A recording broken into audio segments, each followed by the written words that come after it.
Thank you very much. It absolutely is. Less than 15 minutes to go ahead of the 17th race of the season here in Qatar. And the championship titles have been decided. Red Bull became the Constructors' champions in Japan a few weeks ago. And in the sprint race yesterday here in Qatar, Max Verstappen became a three-time champion, joining an illustrious list alongside the likes of Jack Brabham, Jackie Stewart, Niki Lauda, Nelson Piquet and Ayrton Senna. But now it is all focus on the Grand Prix here under the lights at the Lusail International Circuit ahead of a 10-year run here at this circuit, and we're about 30-minute drive north of the city of Doha, located 10 kilometers away or so from the Lusail Stadium where Argentina beat France to win the 2022 World Cup just some 10 months ago.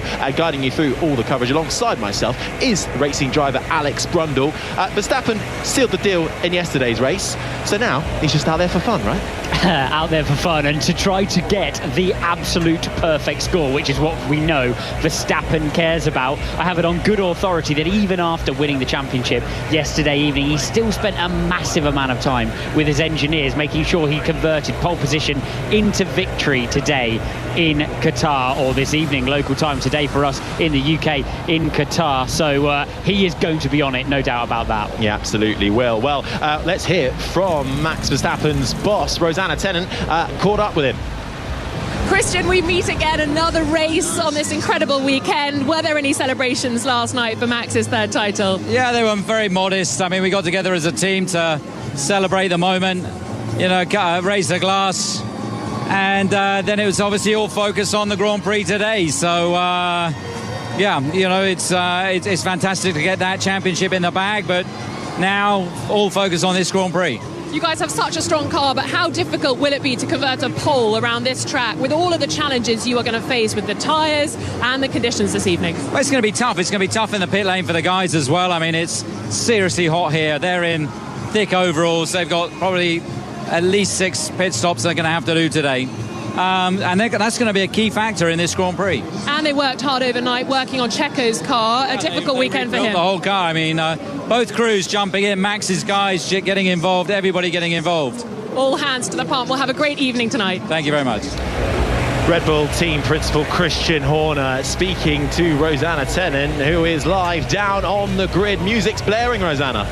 It certainly is. There's a real party atmosphere down here on the grid, Harry, and it's incredibly hot as well. We've had very gusty conditions over the course of the weekend, but the wind has really dropped today. It's still 32 degrees, and underfoot it's 37 degrees. That's how hot the track is, but we've seen temperatures up around 60 degrees this weekend when it comes to track temperature. Racing under the lights, and I have to say, as I look to my left, the grandstand on the start-finish straight is absolutely packed. So many flags. I can see some Spanish flags. They may be okay to continue supporting Fernando Alonso this evening, but it's going to be difficult for them to support Carlos Sainz. He's not taking part in the Grand Prix, Harry. He had a fuel system issue.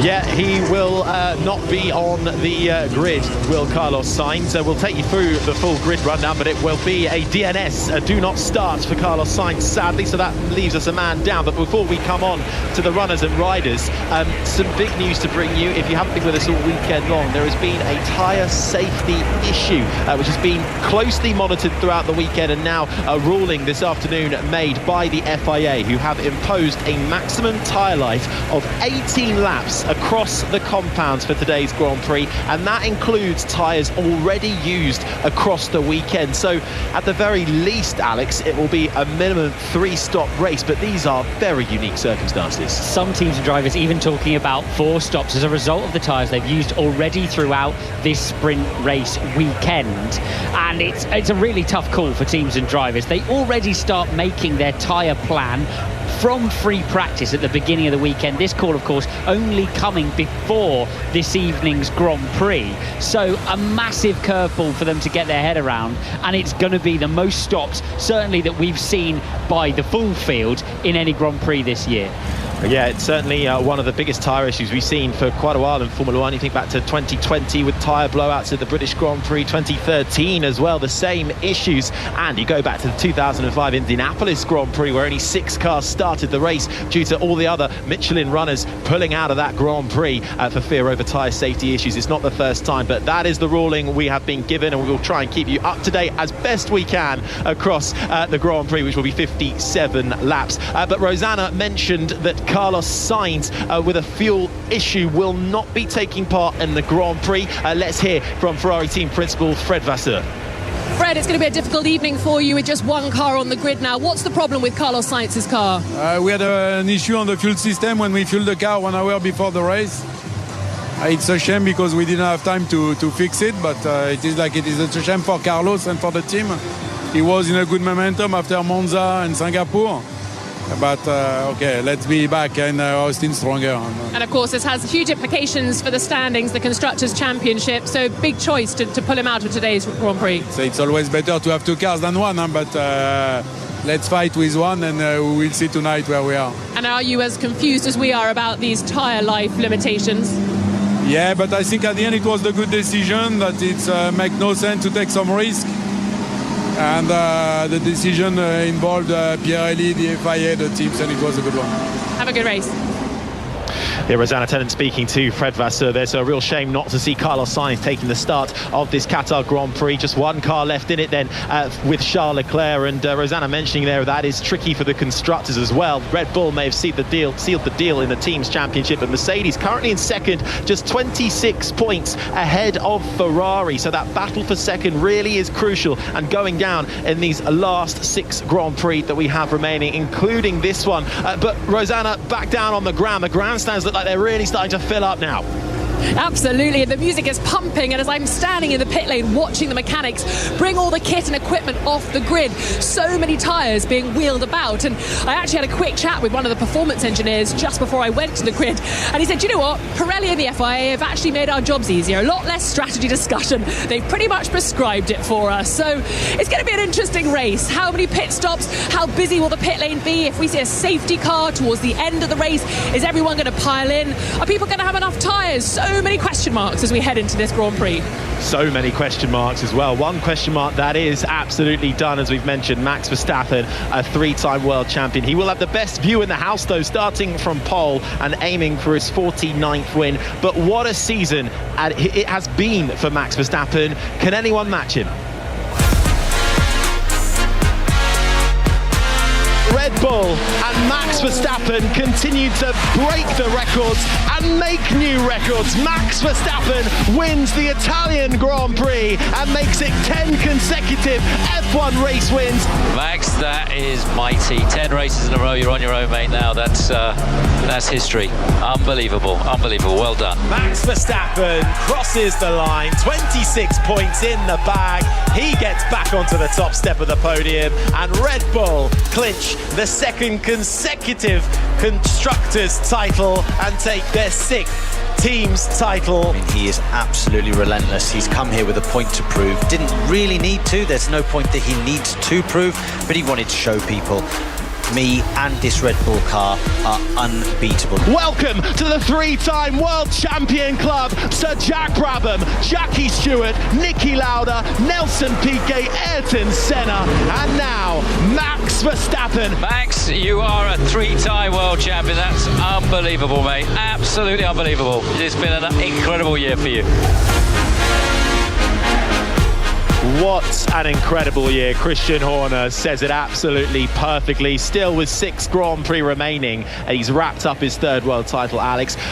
Enough can't be said about how brilliant Max Verstappen has been. How long can this go on for?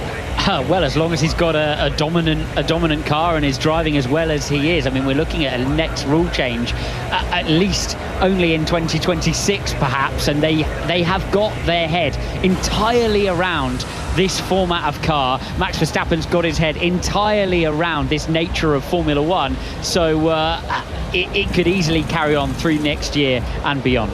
Well, absolutely. He will have the best view in the house. He'll start on the front row alongside George Russell, but going for a 49th race win will Max Verstappen be? Let's hear from him.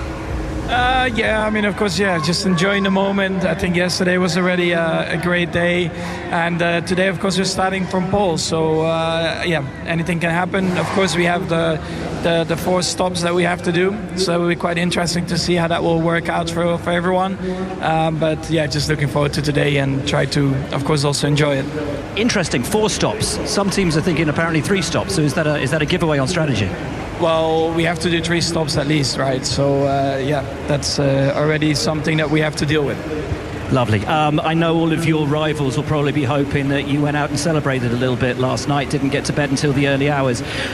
But you were in late, I know, with the engineers figuring out exactly what happened in the sprint and how you can make good on that today. How fired up are you, despite the fact that you have nothing left to win for the season? The title is yours. Yeah, I mean, yesterday we were a bit unlucky in the start. You know, there were the soft runners that got in between, and then there were a lot of safety cars, so we couldn't really show our true pace, I think.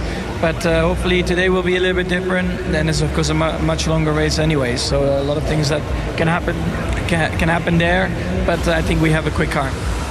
Max Verstappen speaking to Will Buxton a little earlier on, and a rather late night, but only the sparkling water to celebrate Max Verstappen's 3 times a world champion in Formula 1. But they bring up good points, Alex. It comes back to the tyre debate, and that is something that has overshadowed this whole weekend. We mentioned it earlier, but what are you expecting from the race? How are these drivers and teams going to tackle this? Because a lot of them aren't very happy about these changes. It really depends on what tyres they've got left from how they've moved through the weekend. Actually, the strategy as it is benefits those drivers who have more of the hard and the medium specifications with less of the soft left for the Grand Prix. Those have proved the dominant tyres over the long run. Interestingly, drivers who've made it less far through the sprint qualifying sessions benefit from taking more mediums into the race, and that opens up their windows in terms of the strategy, because the soft tyre, as we saw in the sprint, only really capable of around 7 or 8 laps at proper pace, so it locks you in to those strategic boxes. It certainly does. So the likes of Yuki Tsunoda, Alex Albon, Logan Sargent and Kevin Magnussen all further down the field, but they do have a fresh set of hard and medium compounds to play with, so they can get some fresh rubber at each spot, so that gives them even more an advantage to be flexible. Interestingly though, a little bit of a strategic spill there from Max Verstappen. There are some drivers looking at potentially using the soft and taking 4 stops, and it also depends. We had 3 safety cars in the sprint race here yesterday evening. If there is an intervention, it could change the strategy massively here. Yesterday's sprint race winner, a welcome to the Winners' Club in Formula 1, Oscar Piastri, is looking cool, calm and collected. The visor is still open in his McLaren cockpit. A brilliant race from Piastri yesterday. He'll start from 6th today. How much confidence does that give him going into this Grand Prix? I'd give him a massive amount of confidence. To cross the line first, whether it's a sprint race or not, changes the game, and you lose that little bit, that last edge of nerves behind the wheel. Oscar Piastri starting only in 6th position in his McLaren, has a lot more to do today, has got to get past what have been a very hard charging set of Mercedes throughout this weekend. A much stronger race weekend for them, the sole remaining Ferrari, and Fernando Alonso, who absolutely loves this circuit, got a podium in it in an Alpine last time we were here, so a lot to do for him, but certainly he'll be full of confidence heading into 57 laps here. Well, the team personnel are starting to clear the grid as we get ready for the formation lap for the 17th race in this 2023 F1 season. It's time for the Qatar Grand Prix.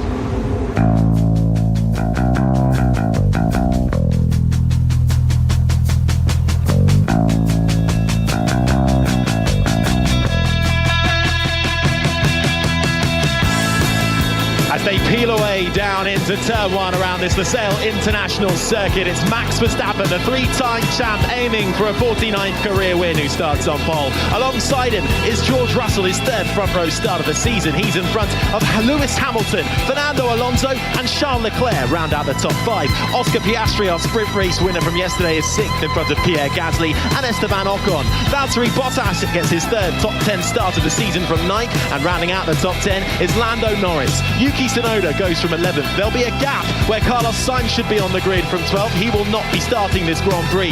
13th place is Alexander Albon in front of Nico Hulkenberg. Logan Sargent rounds out the top 15. Lance Stroll is 16th in front of Liam Lawson. Kevin Magnussen is 18th, and 19th and last on the grid will be Zhou Guanyu. Starting from the pit lane is the other Red Bull in Sergio Perez.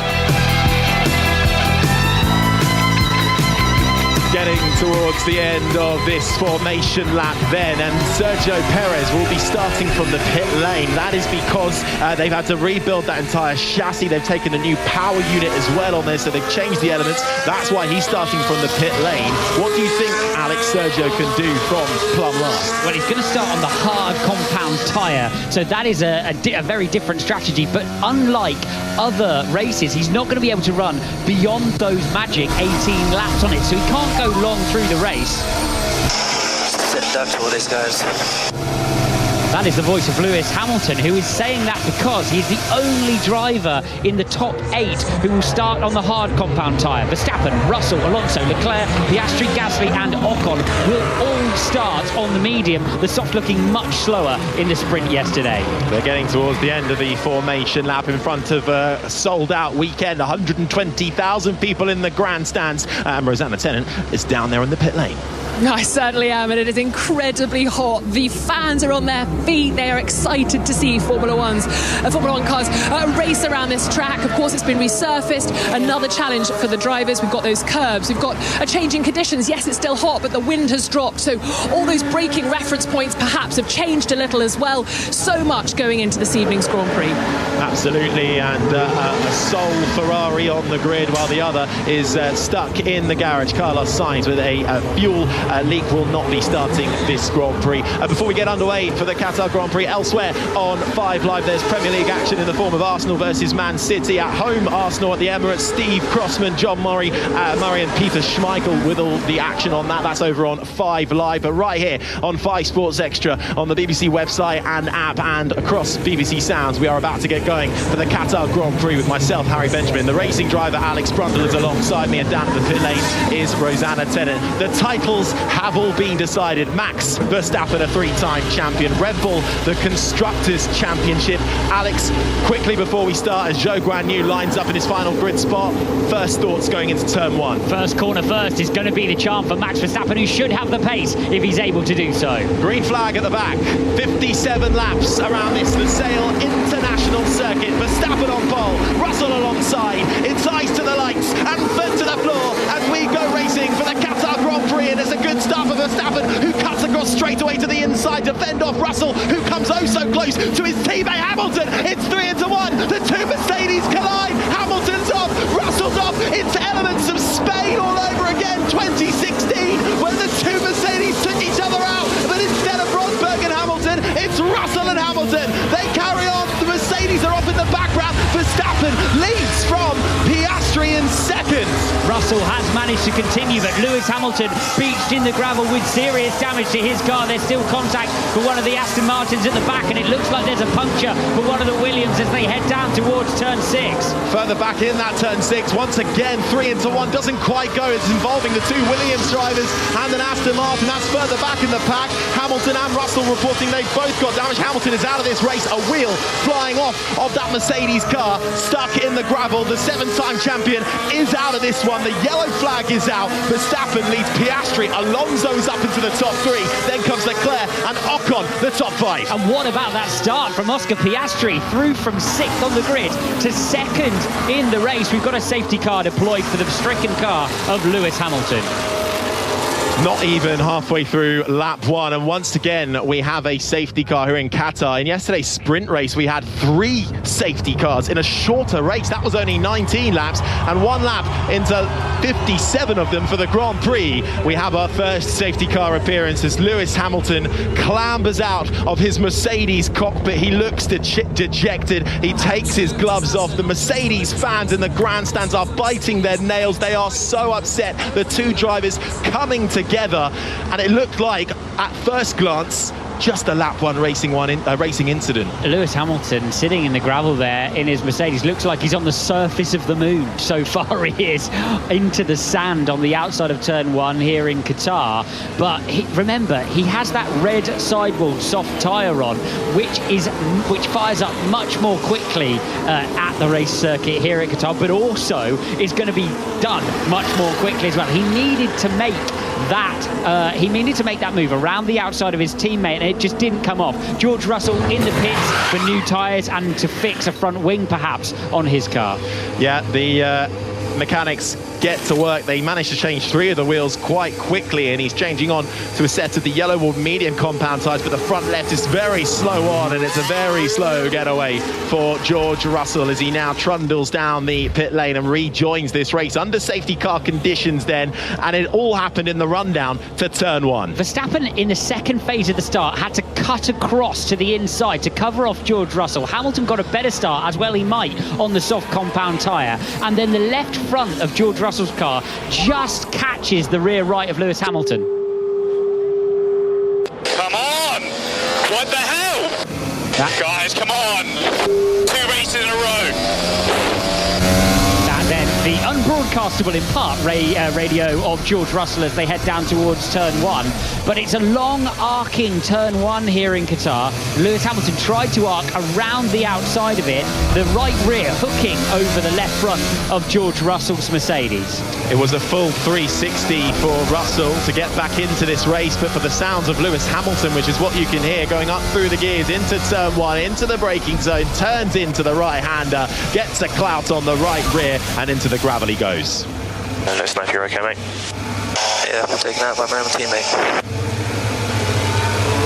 Those two have had frosty inter-team radios before, but always in person they are a picture-perfect couple. But I think there'll be a big debrief come the end of this Grand Prix. It was a decent start for Max Verstappen. We just had another look at it, another angle front on. Alex, what did you make of it from that perspective? I think it is a racing incident. Hamilton trying to sweep round the outside of his teammate, and what he's not clocked is that Max Verstappen is still to the inside of George Russell. George can't go any further right. Hamilton doesn't want to go any further left because he's out in the grey.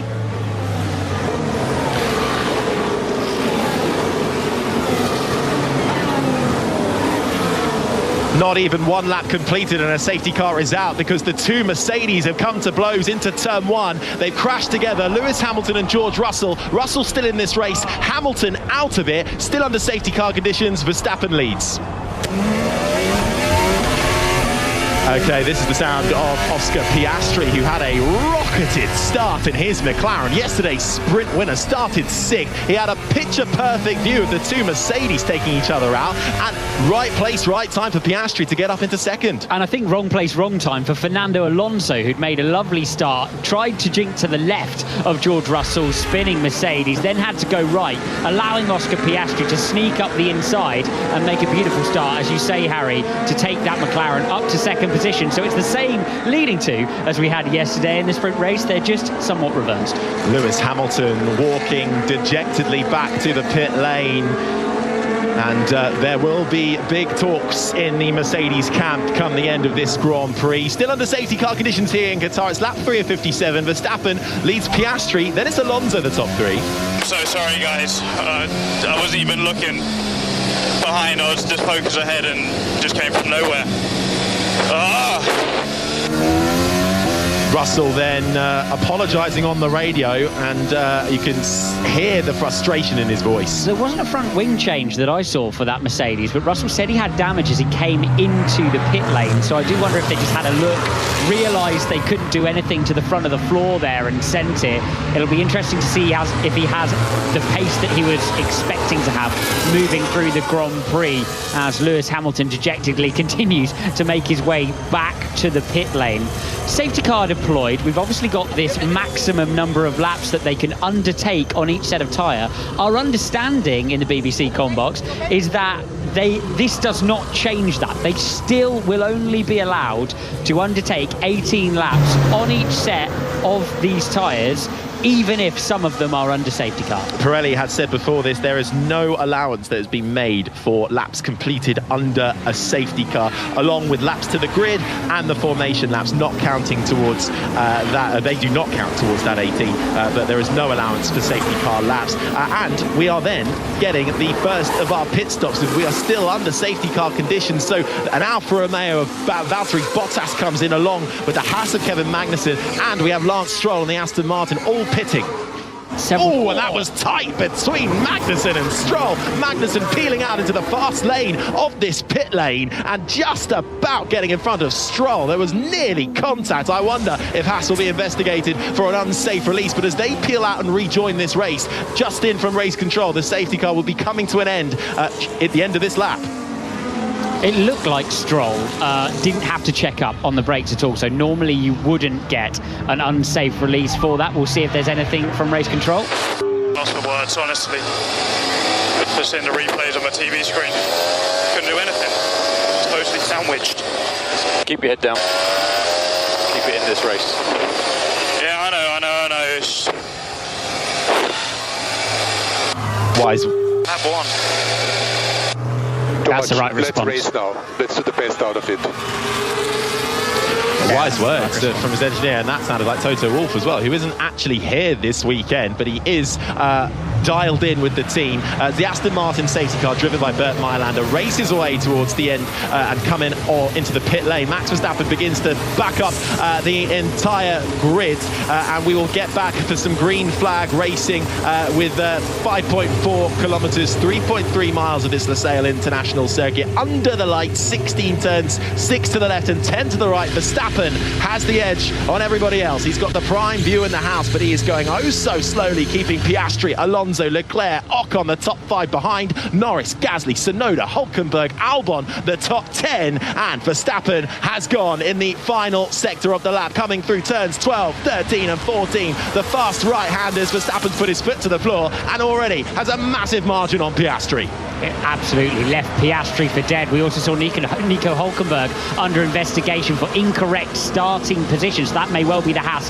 outside of its grid box, but Verstappen not under pressure at all as he screams down the 1 kilometre front straight here in Qatar. There is a move in the background, and it's up the inside of the Alpine of Pierre Gasly. Goes Yuki Tsunoda, trying to make the move, manages to wriggle through then up the inside, but it's a big swap of oversteer for Yuki Tsunoda. Haas actually making a move there in the background. Nico Hülkenberg putting a move on Albon. Little bit of contact almost between the AlphaTauri and the Haas. They just about get away for it. That's the battle for 8th and 9th. But further back, we've got a Mercedes and a Red Bull. It's Perez and Russell being forced out onto the runoff area, kicking up the dust. Perez, who started from the pit lane, up into 13th, and Russell, who was involved in that turn 1 incident, having come into the pits, is now in 14th and is desperate to get past the Mexican, who himself crashed out in quite dramatic fashion in yesterday's sprint race as well. But they're not in the points at the moment. Points reserved for the top 10, but they are fighting tooth and nail for every scrap of track they can get.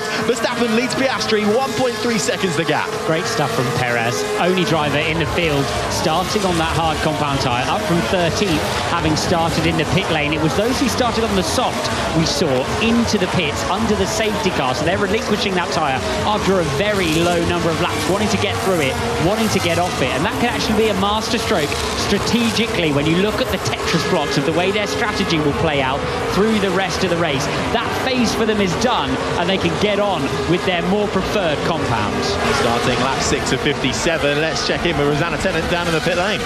Yeah, and it was a busy pit lane as Valtteri Bottas, Kevin Magnussen, Lance Stroll and Liam Lawson came in to change tyres. A little bit of a close call, as you called, Harry, between the Haas and the Aston Martin. Not sure if that'll be investigated, but what an amazing start to this Grand Prix for Oscar Piastri, of course, our latest winner in Formula One. He won the sprint yesterday, the Australian rookie in the McLaren, chasing down Max Verstappen, and he's just hovering around that second mark, isn't he? But I fear that he may get swallowed up by Fernando Alonso as well, who's within DRS range when that kicks in.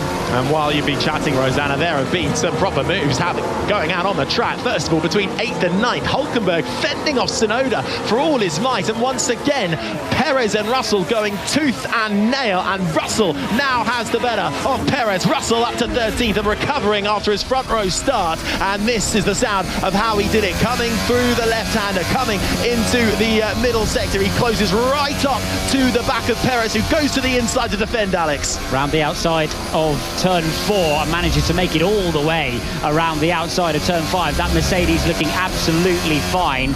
We in the BBC Combox are getting a look back at Nico Hülkenberg, who's parked outside of his grid box with his right-hand wheel to the right-hand side. And what he's actually done is parked up in sight, so of course did not take the start of the Grand Prix position, and he's parked too far forward, Nico Hülkenberg, so that will be a slam-dunk penalty for the Haas driver. Absolutely. Lap 7 of 57, Verstappen leads Piastri, Alonso, Leclerc, Ocon the top 5, Norris, Gasly, Hülkenberg, Tsunoda, Albon the top 10, and our point scorers: Sargent, Joe, Russell, Perez, Bottas the top 15, Magnussen, Stroll and Lawson the 18th and last of our drivers still in this race, with no Lewis Hamilton crashing out with his teammate in turn 1, and Carlos Sainz in the Ferrari, who never even got the chance to start this race after a fuel leak. This is the sound of George Russell, who is trying to make amends for his turn 1 clash with teammate Hamilton. He's currently in 13th, and now he's looking at the rear of the Alfa Romeo of Zhou Guanyu, who started down in 19th and has had quite a good run of it up into 12th. He's made use of some who've come in for pit stops already, those being Russell, Bottas, Magnussen, Stroll and Lawson, who are all at the rear of the field. Still on a recovery drive, George Russell, and we've seen this so many times from him before. Really feels like he's let the team down and then sets about making good of it. We can listen in to Fernando Alonso, who's in 3rd position in the Grand Prix right now, losing a little bit of time to Oscar Piastri, and he's going to lose more. Oversteer, armfuls of oversteer through the mid-corner of turn 4, put Fernando Alonso off and through the dust with that cascading off the back of the Aston Martin as he rejoins. Alonso looking to get back onto the podium for the first time since the Dutch Grand Prix 3, now 4 Grand Prix ago. So in that tight fight in the constructors as well, Aston Martin currently placed in 4th, starting to look over their shoulder slightly at McLaren, who are coming for them, having shown mighty performance improvements thanks to upgrades over the last few races. But the mid-pack is where some of the scraps are happening right now. Hülkenberg and Tsunoda were going hammer and tongs for it, but now Tsunoda has fallen into the clutches of Albon, who had a little look down into turn 1, couldn't make the move there as sparks flew. The Albon driver, the Williams driver, had to peel back in behind Tsunoda, who is holding on to that 9th spot for dear life. Meanwhile, the second Aston Martin of Lance Stroll, who has had a torrid weekend so far, defending from Kevin Magnussen in the Haas, who equally hasn't felt comfortable with this Losail International circuit, but tucks in behind as the Danish driver behind the Canadian Aston Martin racer. Been an incredibly tough weekend for Lance Stroll, just has not had the pace, had plenty of frustration throughout the full weekend here, and just seems not to have the pace again. Alonso up in the top 3, Stroll still struggling, sitting in 16th in the other Aston Martin. George Russell is continuing to make his way through the field. His latest victim was Zhou Guanyu, who he made a place on down the inside of turn 6. Very textbook stuff. He loves from George that turn Russell. 6 though, doesn't he? He made an absolutely fantastic send there on Oscar Piastri in yesterday's race, did Russell, but at that occasion it was for the lead of the sprint, and on the occasion just gone with Joe, it was only for 12th spot, but he's now 6.5 tenths behind Logan Sargent in the Williams, who is just in 11th. DRS is now activated down the main straight. The drag reduction system, the rear wing flap opens at the back of the car. You get an extra kilometers an hour down the straight and through. On the inside of Sargent goes Russell. Nice, easy, clean move for the British driver, who next stop will be Albon's 10th place. But Albon is still in an absolutely fantastic fight with Yuki Tsunoda as they come through turns 3 and 4. Tsunoda planting that AlphaTauri in all the right places for the time being. Albon, one of those drivers who have a fantastic amount of tyres to bring into this race, given that they didn't make it that far through sprint qualifying. He has a couple of new hards and a couple of new mediums to take him through the race with a lot of strategic options here. Finds himself in a low drag Williams inside the top 10, and this one playing out very, very well for Alexander Albon, as he appears to have more pace throughout the race uncharacteristically in the Williams than he did in qualifying. This is the sound of the Thai driver who has never raced around this circuit before the weekend and had a fantastic recovery drive up through the field in yesterday's sprint. Kind of went a little bit unnoticed because all the plaudits were going to Verstappen and Oscar Piastri, but once again Albon doing a fantastic job in that Williams to score and maximise every single bit of track action he can get. He's currently on for 1 point in 10th, but we're only on lap 10 of 57 here. Tsunoda under pressure, then comes Albon, then it's Russell, then Sargent. So Russell has made the move on Sargent. He did that through DRS as Tsunoda comes into the pits. Tsunoda into the pit lane, and that for Tsunoda will be off that medium tyre very early indeed. So I do wonder if that was a scheduled one for Yuki Tsunoda. We're seeing Sergio Perez continue to make his way through the traffic. He was making a move there, or trying to make a move. He's still defending from Zhou. He's still trying to by Zhou. Yeah, he almost had a go down the main straight with DRS, but Zhou did a fantastic job of defending and cutting back through turn one, forced Perez offline, but Perez, clearly in a faster car in that Red Bull, closes up under braking, and Sargent, who was just ahead of both of them, just had a big lock-up. I think was that coming into turn number 6, it might have been, through then the right-hander. Sargent locking up and looking a little bit worrisome in that Williams, a little bit on shaky ground. He crashed out in the sprint yesterday all on his own. A man that is under pressure for the one and only remaining Grand Prix seat in Formula 1 for 2024, needs a good showing. He's just in front of Zhou and Perez, and they're bringing Valtteri Bottas along for the ride as well. Perez making a bit of a meal of getting by Zhou at this stage with what should be a much faster car. He is on that hard tyre, which has missed a bit of pace in the medium. The medium clearly the preferred tyre, and that is the tyre that Zhou is on. They're about 9 laps old now and making their way nicely through the Grand Prix. Most drivers looking after them relatively well. Back out front, it is Verstappen who's made a decent gap as Esteban Ocon makes his way into the pit lane in the Alpine. So if the data I have in front of me is correct, Ocon in total has done 10 laps on the tyre he's just gotten rid of. We'll see what he comes out with. Tsunoda, who pitted a few laps ago as well, he came out on a brand spanking new set of medium compound tyres. He was one of the drivers that had the ability to do that. So we'll keep an eye on Tsunoda, who is now at the back of this field, who might have a little bit of an advantage as this race continues to play out, but the front runners have not pitted yet. The highest place runner was Esteban Ocon, who came in from 7th. He's now down to 17th. I don't think it'll be an advantage, because now he's got to try to manage tyres through the full distance. This race cuts up into 14 lap sequences between the pit stops if you cut it evenly, and even if you are a driver like Tsunoda who can afford to do the full complement of laps on every single set of tyres, you wouldn't want to be pitting early and moving that burden later on through the race. You want to do as much lap time as possible on the newest possible tyres. Over on 5 Live at Emirates, Arsenal versus Manchester City in the 93rd minute, going into extra time. Coming towards the end of it, it's 1-0 Arsenal. Full coverage of that is still available over on BBC Radio 5 Live. Steve Crossman, John Murray and Peter Schmeichel talking you through all the action. Here though on 5 Sports Extra, online, on the app and on BBC Sounds. We are here for the Qatar Grand Prix with myself, Harry Benjamin, racing driver Alex Brundle is alongside me, and down in the pits is Rosanna Tennant, and pit stops are starting to play out here in a race that has a rather unique feel to it. Alonso comes into the pits in the Aston Martin from 3rd. So does Gasly. We have a unique tyre situation here. The FIA have mandated that nobody can go beyond 18 laps on a single set of tyres. Then they have to come in before that. Otherwise, they're off to the stewards, and that's for tyre safety reasons. You've got to remember as well that some of the tyres they started this race on will not have been brand new. So they will have carried laps over from previously in the weekend. That means that they are not allowed to go further than 18 laps on total tyre life, including the previous laps they've done. So these drivers boxing before 18 laps may have met their quota from the tyre manufacturer, even though they appear to be stopping early.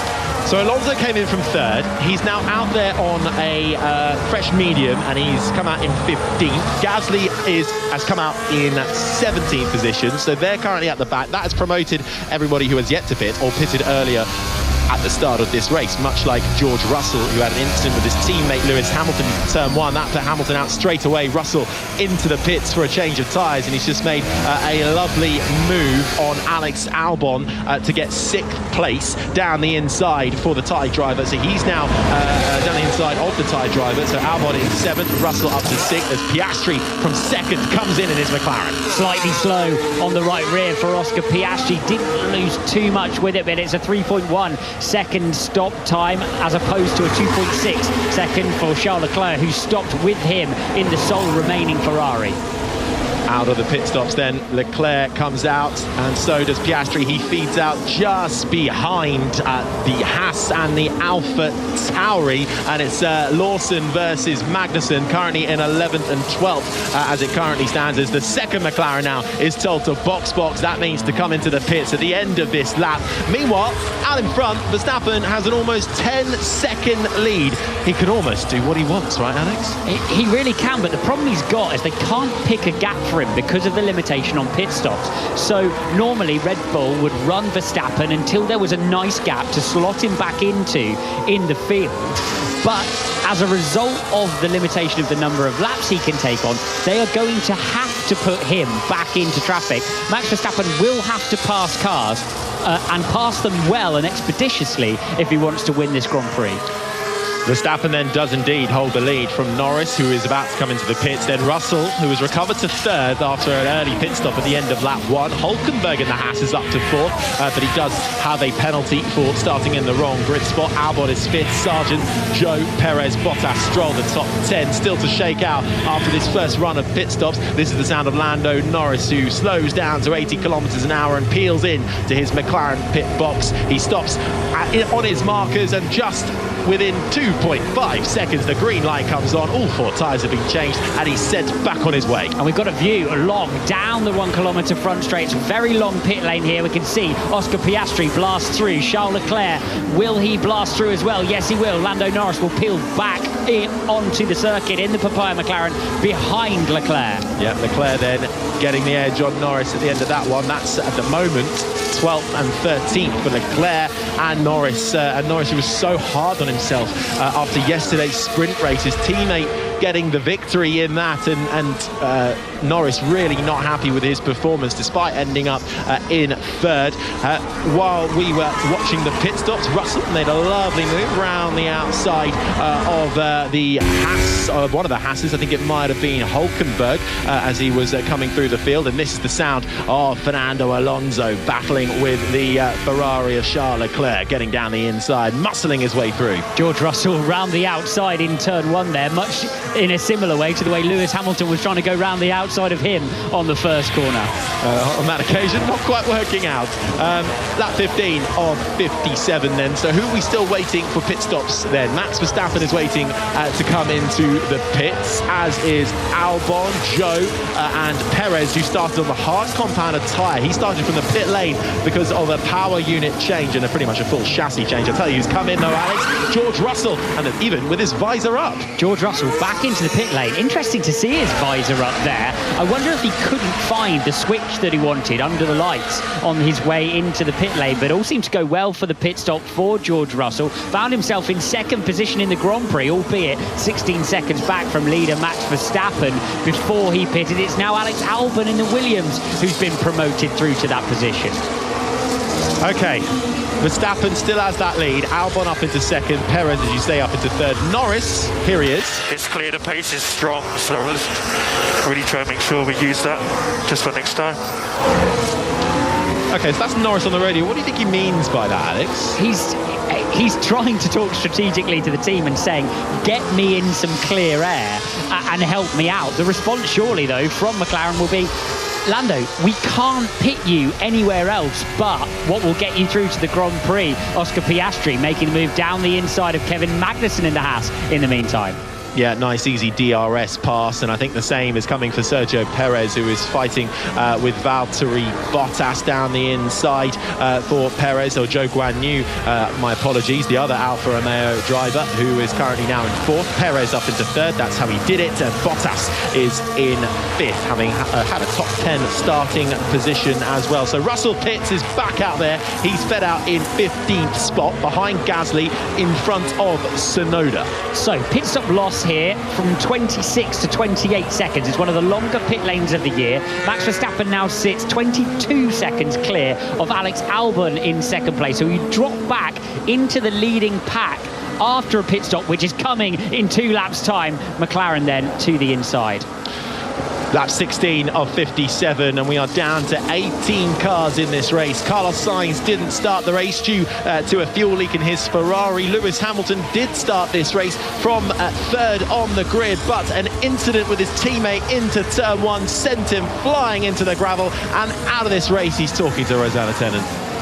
Lewis, such a disappointing way to finish a weekend here in Qatar. Were you aware that Max was on the inside there of George and it was just a racing incident? I mean, I could see those guys, and it's fine. It's a fine line. Yeah, just ultimately, sorry to all the team at the factory. And you were obviously on that faster starting tyre, the Red Bull tyre. That was your choice, I imagine, to get a good launch off the start. No, I had no other tyres. Okay, thank you. Okay, so Lewis Hamilton sounding dejected. Let's hear from Verstappen first. Okay, Max, this is your last lap. We are boxing this lap. Box this lap. So Max Verstappen then getting mighty close to his 18-lap limit, but before he hits it, they're going to call him into the pits with a 23-second advantage over the 2nd place man, currently Alex Albon. This is the sound, though, of Charles Leclerc, who was just eyeing up a move on Kevin Magnussen. This is to get up into 9th, but Leclerc breezes past on DRS. It was Norris past Lawson, who's now made his way past Magnussen as well. We caught a few moments ago, but Max Verstappen out front. 26 to 28 seconds. He will drop back behind Alexander Albon, who will then have to pit in short order himself, as will Sergio Perez, who's run from the start of the Grand Prix. This clearly the plan then for Verstappen, to try to get as far clear as he possibly can, using his best tyres in these early stages to stop everyone else bothering me, as we're seeing a fantastic move from Oscar Piastri around the outside of turn 1. Yeah, lovely move for Piastri up into 6th in front of Stroll in the Aston Martin. That is the sound of the tyre guns getting ready down at Red Bull, and this is the sound of Max Verstappen slowing down to 80 kilometres an hour. He hits the pit limiter. He doesn't have far to travel before he slots into the number 1 garage, or just outside of it in his pit box, hits all the markers, and in the blink of an eye, all 4 tyres are changed in 2.4 seconds to be precise, and I think they might be getting ready for Sergio Perez as well. But Verstappen is now trundling down the pit lane and will rejoin this race. Will he do it just in front of Albon, who is screaming down the main straight at the moment? Albon will be carrying much more speed going into turn 1. Albon, who has yet to pit, breezes into turn 1 and takes the lead of this race. Verstappen, though, feeds out in 2nd, and Red Bull were waiting for Sergio Perez, who gets rid of his hard compound of tyres and feeds back out into this race. We'll wait and see where he feeds exactly into. Norris continuing to do battles, his teammate as well. Piastri flying up through the field. Fantastic move through turn 1 and into turn 2. Gets up into 4th in front of Bottas. McLaren super fast at this stage of the Grand Prix. Piastri was a second quicker than Bottas and Zhou Guanyu last time around. Only the 2 Red Bulls were quicker than the McLaren at this stage of the race. Oscar Piastri with another beautiful move, this time to the inside of turn 1, fades left, then right in the McLaren, has the car absolutely under control as he arcs the steering wheel right and takes the apex of T1. Yeah, Piastri really coming into his own more and more with every Grand Prix that goes by. The Australian rookie having an absolutely marvellous season, having started, both McLaren starting rather miserably. The rates of development that the Woking squad have brought is fantastic. Lance, you need to let Fernando by as soon as you can, please. Important, he's on a different strategy. So So that was Stroll being told to get out of the way. Your teammate's coming through. He's faster on a different strategy, and that is currently over 6th and 7th as it stands right now. Still waiting for Albon to come into the pits. He does do so as I speak. Zhou Guanyu and Valtteri Bottas, along with Stroll, all need to come into the pits as well.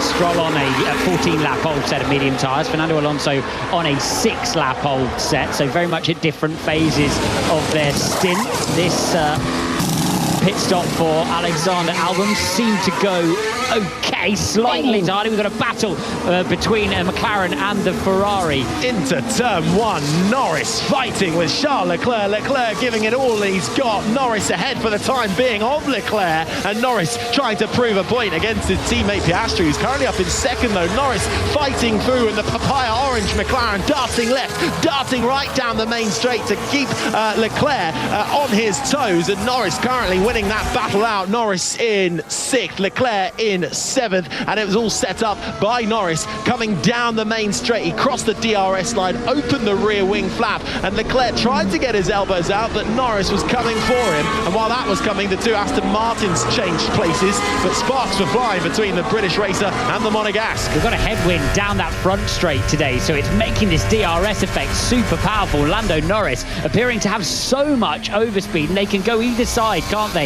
Down to turn 1, Lando Norris making the move. A move as well for George Russell in the Mercedes, down the inside of his favourite spot in turn 6.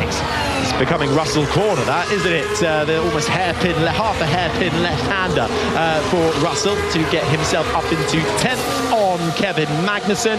Lap 20 of 57, Verstappen leads Piastri by 7.5 seconds. Then comes the battle for 3rd, which isn't quite a battle on paper, as Alonso breezes past Valtteri Bottas, and Alonso retakes that 3rd spot. Bottas clinging on for dear life in that Alfa Romeo. He did start up in 9th. He's currently in 4th. He'll have to come in soon to get rid of his, I believe they're 16-lap old medium tyres. So the limit is 18, and he'll have to come in before then. Otherwise, he'll be sent to the stewards and probably black flagged as well. Bottas in 4th, Stroll in 5th. He'll have to do the same. Norris and Leclerc battling for 6th and 7th. Ocon, Gasly, Russell up into the top 10 now. Perez playing a game of snakes and ladders, started on the hard, ran it for the full distance. Now he's jumped across to the medium and has just made a move on Alexander Albon, who erstwhile led the Grand Prix. That's the nature of the slot machine race that we're seeing. Lap 20 of 57 so far. Sergio Perez still with that work to do after starting his Red Bull from the pit lane. The next car up the road for him will be, well, the next cars will be the two AlphaTauris of Liam Lawson and Yuki Tsunoda. That's the voice of the racing driver Alex Brundle, alongside myself, Harry Benjamin. Down in the pits is Rosanna Tennant, and this is coverage of the Qatar Grand Prix, where Max Verstappen, who sealed the deal, his 3-time World Championship in yesterday's sprint, out there now purely for pride with a 7.4 second lead over the rookie hotshot for McLaren, Piastri in 2nd. Then comes Alonso up into 3rd, Bottas 4th, Stroll 5th. That is the top 5. Still waiting for Bottas and Stroll. Bottas certainly to come into the pits, and Stroll as well. Meanwhile, the fights are still happening though. Norris getting up into that 5th spot, round the outside of Stroll, I should say, who does keep that Aston Martin in there as Norris arcs round the outside, but in the end the writing is on the wall for Lance Stroll, who concedes that position. Norris 5th, Stroll is 6th. Russell negotiating with the rear of the Alpine of Pierre Gasly, having a look around the outside of turn 3, has to follow him in though to turns 4 and 5, and the front of that Mercedes will wash out. Does he have the braking? Not this time down towards turn 6, although he's shaped to the inside for a little bit of a look at Pierre Gasly. Both the Mercedes and the McLaren super quick. Just listening in for another look at that move, potential move around the outside for George Russell, who was shown the curb by Pierre Gasly on the outside of turn 1. Yeah, Gasly not giving an inch. Russell will be on the radio, and here he is. He pushed me straight off, is what Russell reports over the radio, and it's hard to argue otherwise. I'm sure the stewards will have a little note of that at some stage. Hasn't come up on our timing screens just yet. Tell you what is coming up on our timing screens though. Track limits being deleted everywhere, particularly at turn 5. This track becoming a real problem for these track limits, really, and you only get so many of those before you get a penalty. There are only 3 cars in the sprint race which didn't suffer a track limits violation at all. I was expecting to see penalties by now, if I'm honest. To get 3 strikes strikes and you're out. And then there's an escalation of the penalties that drivers can be given. Drivers as well in the pit lane. We've got Bottas in, Stroll in, Magnussen in, and Lawson in for mandatory pit stops. So the ones who lasted as long as they could now coming into the pit. So we'll get a picture of what the order truly looks like. Down into turn one, the arcing right-hander Albon trying it round the outside of Tsunoda. Tsunoda not having any of it, getting his elbows out. Albon looks like he's got the car with more speed at the moment, able to plant that Williams where he needs it. But Tsunoda has been defending from the get-go here, and having pitted early, he's now got back up into the top 10. Tsunoda 10th, Albon 11th, but the Thai driver is coming. And the angulation of those front tyres is anything to go by. It looked like Albon just didn't quite have the front end to get all the way around the outside of a slightly pointier AlphaTauri on the apex of turn one, but he does have the speed and he's able to follow. And one thing we do know about that Williams is it can be a rocket ship in a straight line. Let's see what he can do down the front straight next time. Verstappen, Piastri, Alonso, Norris, Leclerc, the top five. Here is Albon. I don't get it. I'm slower than I was before. So, well, we think he looks like he's got the speed, but clearly he doesn't feel like he's got the speed, does Albon? Depends how fast he was before, doesn't it?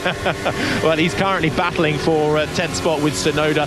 Leclerc rounds out the top five, then Ocon, Gasly, Russell, Perez, then Tsunoda, Albon, Sargent, Joe, Hulkenberg, Bottas the top 15, Stroll, Magnussen and Lawson the 18th and last of the drivers still in this race. Carlos Sainz didn't start this race in the Ferrari. Lewis Hamilton coming together with his teammate Russell into turn one on lap one and is out of this race. Speak of his teammate Russell, sweeps round the outside of Gasly into turn one. 7th spot sealed for the British racer. Gasly down to 8. Committed more aggressively that time, George Russell. Gasly gave him more space as a result, and George Russell makes his way through. One more Alpine before he needs to make his way through to the rear of Charles Leclerc. He's trying to make amends, isn't he, George Russell? Driving with real fight here. And we're only on lap 23 of 57. After all that, what a frenetic start. Opening 23 laps for this Qatar Grand Prix, where we could be expecting anywhere between 3 and Christian Horner, Red Bull team principal, saying, well, we might end up doing 6 or 7 laps, pit stops, I should say. So this is really going to be a unique circumstantial race. Oscar Piastri's next pit stop can come no later than lap number 25. We are on lap number 23. It is remarkably helpful how we can predict them in. We need a sort of an eye calendar, don't we? We can put them all in as to when they're going to stop, when we expect to see them. It kind of brings me back to the fueling days when you knew how much fuel they had to get them through to the next stop, so you knew about when they would stop. In any case, you do wonder if teams also are predicting, are trying to plan in their rivals' next stop and then potentially plan an undercut. It does seem relatively easy, though, to get those moves done on track with the power of that front straight DRS zone. So relatively fluid action. It certainly is. Well, we are approaching half race distance. We'll get there at about lap 29 as Perez steals the fastest lap. And we should remind you as well, if you're joining us late, this is the Qatar Grand Prix, where tyres have been the talk of the town. And coming into the Grand Prix, due to some tyre safety issues that were noted after Friday from the tyre supplier Pirelli, the FIA has imposed a maximum tyre life of 18 laps across the compounds, and that includes tyres already used across the weekend. So that means really it makes this a minimum 3-stop race. So if we do sound like we're tyre watching, that is the reason why. It's been a huge talking point throughout the weekend. The compression, the crushing basically of the pure structure of the tyre has forced this change. There have been changes to the circuit here throughout free practice to try and accommodate it. They simply were not enough to satisfy the tyre manufacturer that the race would be safe. And there it is, the first black and white flag for track limits, and it is for Sergio Perez sitting in 9th position. So as expected, that is going to play a role here around half distance. Perez started from the pit lane up into 9th. He started on the hard compound tyre, now on that medium. So he's made some good progress up into 9th in a car that should easily cut through the field. But I think the bulk of the overtakes are being done on that main straight with DRS, but also, well, mainly by George Russell going into that left-hander at turn 6. And here is an example. Down the main straight is Zhou Guanyu in the Alfa Romeo, hunting down Logan Sargent in the Williams into turn 1. The rear wing flap is the drag reduction system. When it opens in the allocated area, which is only down this main straight and can only open when you are within a second of the car in front, can you get a couple of extra kilometers an hour boost compared to that in front of you. Zhou was actually worried about DRS trains developing throughout this race. Not such the case for the time being, where we are on lap 25, but Zhou not able to get past Sargent on that occasion. Sargent still on 11th. Zhou on the harder compounded tyre down in 12th. They are the Chinese racer. They're relatively new though, those hard compound tyres for Zhou. Compared only to Sargent, only 5 laps old, so he is in a better position in terms of the tyre mileage. Back at the front of the field, Lando Norris is homing in like a papaya pigeon on the back of Fernando Alonso. Yeah, no, thank you. We've got enough stops to cover. On the rear of Fernando Alonso's car, and looks to be in a strong position as his teammate pits. A papaya Piastri pits down in the pits. It's Rosanna Tennant. Yeah, and it was a very nice stop for Oscar Piastri in the McLaren. The mechanics doing a good job. That was a 2.1 stop time, and Charles Leclerc and Esteban Ocon also in. The Ferrari mechanics getting the job done for Charles with a 2.3 stoppage time. And quickly we focus on the Alpine team, and Esteban Ocon is back out. A little slower, 3 seconds stationary for Esteban Ocon, but all 3 cars back out onto the faster black stuff. So Piastri, Leclerc, Ocon all coming into the pits. Zhou Guanyu sweeps round the outside of the Alfa Romeo in turn 1. Round the outside of Logan Sargent, the Williams. That move's been coming for a while. 9th goes to Zhou, 10th goes to Sargent, and feeding out from his pit stop Leclerc in the Ferrari behind Stroll down in 14th. Yeah, the seat is burning, man. Anything we can do at the pit stop? Throw me water or something. Understood, Fernando. We'll have a think if we can do anything. It's going to be difficult. So that's Fernando Alonso, who is currently in 2nd place in this race for Aston Martin, complaining about a burning seat. What could that be, Alex? So often it's electronics, control electronics, which sit around the driver's seat in the car, and they just get hot with the amount of deployment of energy. This is a very high deployment circuit, very low regen circuit, but it can be any of those electrical boxes that sit around the driver's position, gaining in resistance. Fernando Alonso does pit. Now let's have a look if they are able to find him anything. I immediately cannot think of anything unless they're just going to chuck ice in there. Whether they have anything like that in the pit lane. He rolls into his box. Rosanna, have you got a bottle of water down there? Do you know what? I feel for Fernando Alonso. I feel like I'd like someone to throw water over me. He's back out, an incredibly quick stop. I couldn't see any water, ice or dry ice or otherwise being put into the cockpit, but I am starting to wonder whether we're going to see some reliability issues towards the end of this race. It is still unbelievably hot here in Qatar. Don't forget, this is a night race. It's just after 9:15 local time, and yet the temperature is still up in the mid-30s. It's unbelievably spicy down here. Please, could you throw me some water? If they fanned Fernando Alonso, it was only for 2.3 seconds, so I'm not sure it would have helped that much. We do have a penalty, the first of the race. Sergio Perez then has turned a black and white flag into a 5-second penalty for track limits, and I believe the first potentially of many to do so.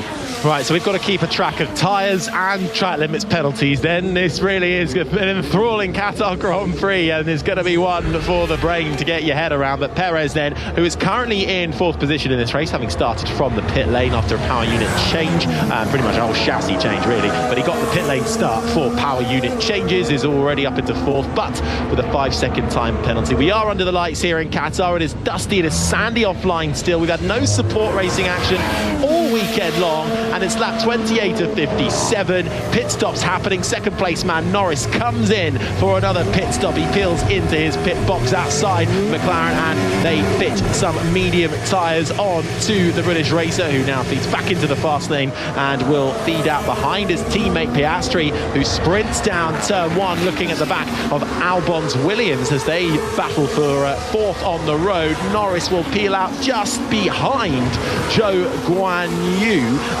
in 7th spot. So the Chinese racer goes through into 6th, Norris down into 7th. Verstappen leads Russell by 23.5 seconds. I have a lovely tyre graphic in the box here, and I can tell you that it has crashed so much. So many have the pit stops been. Oscar Piastri looking to the inside of Alex Albon. They go side by side through the exit of turn 6. Wow, look at that. Piastri around the outside of turn 7 and turn 8, but does not find the grip as he arcs the steering wheel in of his McLaren, and the Williams, the Gulf liveried Williams of Alex Albon, charges ahead at the apex. Albon putting that car in all the right places despite Piastri trying his utmost to get through. Albon 4th, Piastri 5th, Zhou, Norris, Alonso, who is having problems with his seat burning up. Bottas is 9th, Stroll rounds out the top 10, then it's Leclerc, Ocon, Gasly, Magnussen, Tsunoda, the top 15, Lawson, Hulkenberg and Sargent, the 18 runners left in this race. Hamilton and Sainz are out. Sainz didn't start this race. Hamilton coming together with his teammate in turn 1 with Russell. Lap 29, halfway through this Qatar Grand Prix. Verstappen leads, but there was drama in lap 1, turn 1. The two Mercedes coming together, and Hamilton spearing out of this race. He is out of this one. His teammate Russell carrying on in a race that is being deemed by tyre strategy. But halfway through, Verstappen leads Russell and Perez.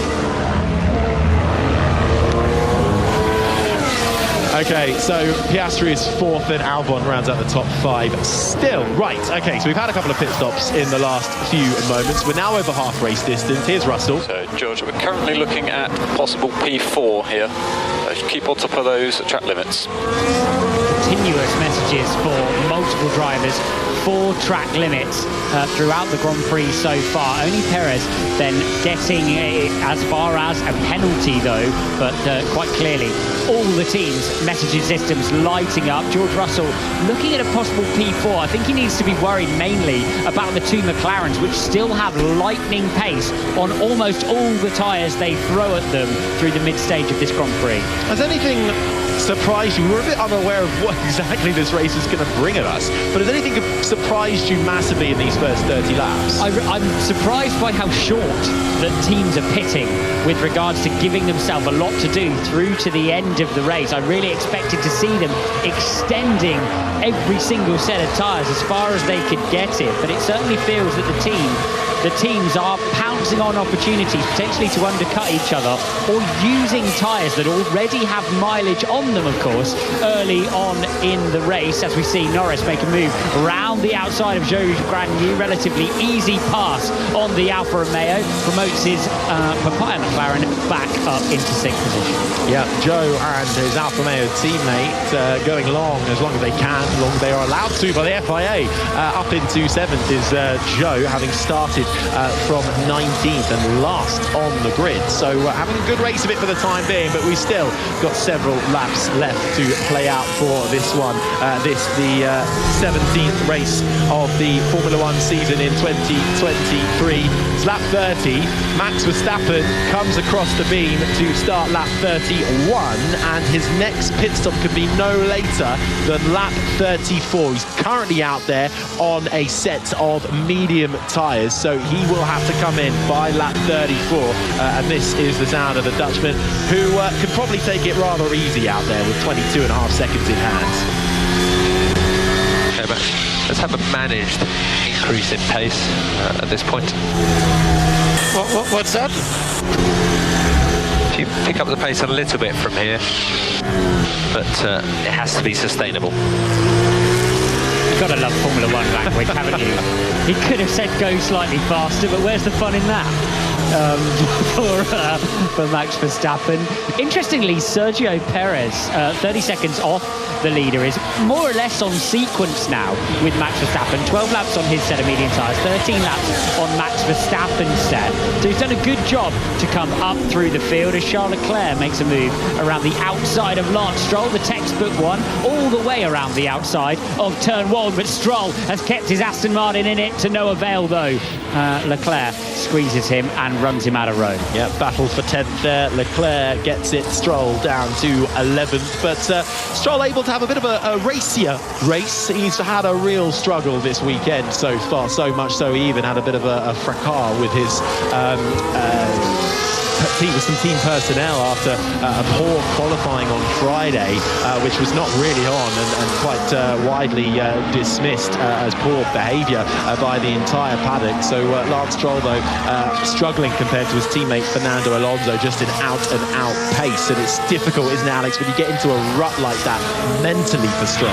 He looks to have lost total confidence in the car. He's having a bit of a stronger Grand Prix, and it'll be heartened to see Fernando Alonso only around 6 seconds up the road now, albeit that they're very much off strategy. He's had to let Alonso through, but Alonso boxes for 4-lap-old hard tyres, Stroll on 9-lap-old hard tyres.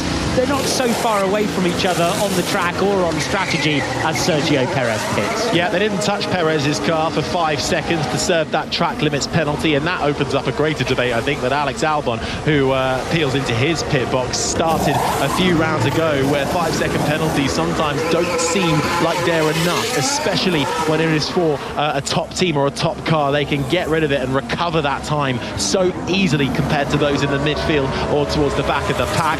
Albon feeds out in between a Haas and an Alpha Tauri. That's Magnussen and Tsunoda. Magnussen 13th. Then comes Albon and Tsunoda in 15th. Alex Albon making his way in his Williams up to the inside of the Alpha Tauri. That was close though, wasn't it? The Alpha Tauri round the right-hander just shut the door and very nearly cut across the Williams, and that could have been a front wing gone for Albon, but he backed off just in time. Tsunoda bullish with his driving for the first 33 laps of this 57-lap race, and that was for 14th only. They're both on the hard compounded tyre.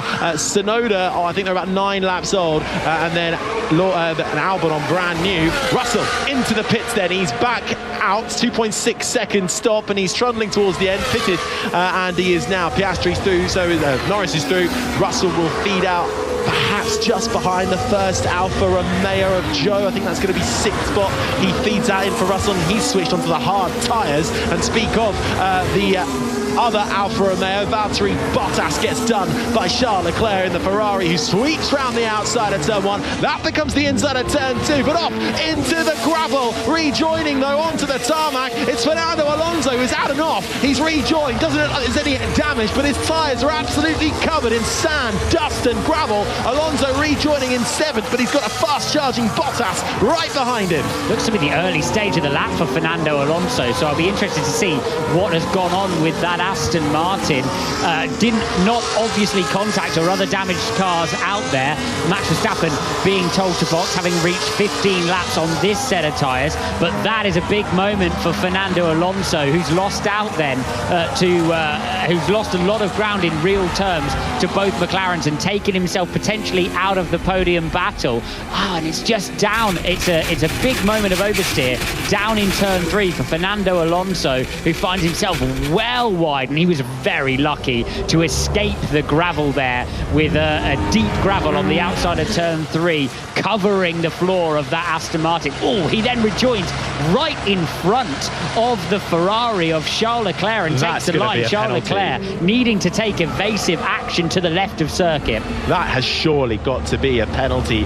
The reason there was so much dust and dirt being kicked up by Alonso was that he found the support road, the runoff area after the gravel. He clattered through it, managed to get some traction back onto some tarmac, fed in right on the racing line, but Leclerc coming with a lot more speed, and Bottas too. I think the stewards will have to have a look at that, and they are indeed. It's been noted, rejoining unsafely. The dirt down at turn 2 and 3 is still settling some 30-40 seconds later from where Fernando Alonso went off a few moments ago. We're rejoining Alex Albon, trying to make his way past Yuki Tsunoda on what has been a very up and day down for the Williams. They've led their first lap since 2015 down at Williams when Max Verstappen pitted earlier on in the Grand Prix. Alex Albon now finds himself battling over 14th place with a very elbows out Japanese driver. Yeah, Tsunoda still winning that one out for the time being. Verstappen pits from the lead and is already towards the end of the pit lane and feeding back out in the run to turn one. Verstappen maintains the lead. Such is his advantage, and he is now on a set of hard compound tyres. He leads Piastri, Norris, Joe, Russell the top 5, Leclerc, Alonso, Bottas, Stroll, Ocon the top 10, Gasly, Perez, Magnussen, Tsunoda, Albon the top 15. Those two, as we say, in an absolute fight for 14th. Lawson is 16th. Then comes Hülkenberg and Sargent. This is the sound of George Russell into the braking zone of turn 1 with DRS aided, makes easy pickings of Zhou Guanyu's 4th spot, and Russell gets the Chinese racer who goes down to 5th. That is the 4th place that Mercedes were talking about, and those are the expected contenders. Well, I'm not feeling well at all. Logan, you fought a brave day, but let's bring it in and call it a day. Let's look after you. James, I promise you I can do this. All right, I'll leave it to you, buddy. You have my word. Go for it. Wow, that is some emotional team radio from Logan Sargent. He said he was feeling unwell, and then that rather soft voice, reassuring voice at the end was James Vowles, the team principal, who has, in the build-up to this weekend, Williams putting out a public video showing their support for Logan Sargent, the American in his rookie year, who is under pressure and has not met the standards required of him. They're giving in to the end of the season, but when you look at what Albon is achieving in one car, Sargent, who's crashed in Japan in qualifying, span out in Qatar in the sprint race, and now clearly not feeling unwell, he's plumb last in 18th, Alex. Brave stuff from Sargent, who clearly wants to show the team he's going to brave it out, but I have to agree with James Vowles on this one. At this stage, he's not going to score points in this Grand Prix. It's not going to be the one. I do believe he'd be better off actually looking after himself, but only the driver knows in that situation. I've been there. Driving a race car when you're not feeling good is a very, very horrible experience indeed. Yeah, well, he is just within DRS range of Hülkenberg down in 17th, but let's fast forward back up through the field, and there is a fantastic battle going on between the Alpine of Esteban Ocon and the Aston Martin of Lance Stroll. Ocon getting through on Stroll for 8th position, but they were side by side through turns 1, 2 and 3. They really were. Lance Stroll showing Esteban Ocon the outside of turn 1, and he returned the favour through the middle of turn 2. And Stroll coming off slightly worse in the end, shoveled out all over the curb, and will now be receiving the attentions of Pierre Gasly in the 10 Alpine on a hard compound set of tyres, who is now absolutely on the gearbox of the second Aston Martin. Yeah, Joe pits. That allows Leclerc to get through and have some clean air. 5 seconds the gap between himself and Russell for 4th. Then comes Alonso in 6th. Bottas, and this is Ocon in 8th. Then comes Stroll. Then this is the sound of Ocon's teammate, Pierre Gasly. 2 Alpines in the top 10 at the moment, who brought upgrades this weekend. Feeling a little bit faster, are they, the French squad, as Gasly up through the gears, 6th gear, then just into 7th before he gets down to 5th, into the right-hander, chasing Stroll round the final corner. He'll get DRS. He's just within a second, half a second he is in behind of Lance Stroll down the main straight, while his teammate in front looks at the Alfa Romeo of Bottas for 7th. Can Gasly find a way through? No, he can't. It's all even out there. Bottas 7th, Ocon 8th, Stroll 9th, Gasly 10th. Tremendous pace at this stage, considering they're a midfield team for Alpine. They're sticking with the Ferraris and the Aston Martins of this world and making their way through the midfield, apart from Lance Stroll, who is a little way off the pace of Fernando Alonso, some 9/10 last time around, which is why he's receiving the attentions of the 2 Alpines. But it is Esteban Ocon who's zoomed as well up to the gearbox of Valtteri Bottas, who is his next target. So could it be another double points race for Alpine, just like they had in Suzuka? They're very much on sequence for that potentially at the moment. Yeah, and in the constructors, though, they're a little bit in no man's land, really. Down in 6th, 88 adrift of McLaren, and 61 in front of Williams. So they are a little bit detached from the front runners, but they aren't grouped in with those behind them. But the two Alpines then up into 8th and 9th. Ocon ahead of Gasly. Stroll rounding out the top 10, and this is the sound of Stroll and how he was defending. Actually went a little bit deep into the left-hander. Lost out significantly, a further second over his pace deficit as a result of losing out on that move. I want to throw you back towards the front of the field, where both McLarens are actually pegging Max Verstappen at the front. 26 dead last time around for Max Verstappen. Okay, a couple of tenths up the road from Lando Norris, 3 tenths up the road for Oscar Piastri, but it's on and off with the McLarens on a much later medium compound tyre than Verstappen is his 3-lap-old hard. So they're staying with him, but it is a 6/10 gap back to Piastri and a 10-second gap back to Norris. They're going to have to find something for Verstappen, and I don't think it's there. Yeah, but everyone said, a lot of the drivers who were in front of the McLarens on the grid, and let's remember in qualifying, the McLarens, both of them had their best lap times deleted for exceeding track limits. So they were fast in qualifying, and everyone was worried that they were going to cut through the field, and right now they have done. They're both out there on a medium compound tyre. Piastri in second, I think about 12 laps on that medium tyre. Norris on 10-lap-old medium tyres. Russell closing in behind. He has the fastest lap in 4th and recovering after that turn 1, lap 1 incident with his teammate Lewis Hamilton. That put Hamilton out of the race. There'll be a big debrief, I'm sure, in the Mercedes garages after this race. But let's head down on lap 39 and 57. Rosanna Tennant in the pits. Yeah, just listening into the Red Bull radio of Max Verstappen talking to his race engineer Gianpiero Lambiase. We've seen Max in the pit lane twice. Before the race, he alluded to having to do 4 stops during the Grand Prix. But what his engineer is saying at the moment is it's probably going to be an 11-lap stint and then a 12-lap stint if they split it roughly equally. So expect to see Max Verstappen in again, but perhaps only once, not twice. So, and also not the 6 that Christian Horner was alluding to before I can't the start count that of this high, race. Harry. Hang on, we've got a move going on track. Zhou Guanyu, DRS getting the better of Yuki Tsunoda. Managed to use the DRS and the toe to slide right underneath the rear wing of the AlphaTauri in front. The AlphaTauri moved to the inside line to defend, and that allowed Zhou to go around the outside into turn 1 and through on the Japanese racer, who's been getting his elbows out all day long, but finally has succumbed to Zhou Guanyu. Zhou up in 14th, Tsunoda in 15th. Here's Perez. It's another 5-second penalty for track limits. Just hurting our race. It really is. Hugh Bird on the radio there to Sergio Perez. Another 5 seconds for track limits. Yeah, you've got to keep it within the white lines, especially as he's the only driver who's been pinged so far.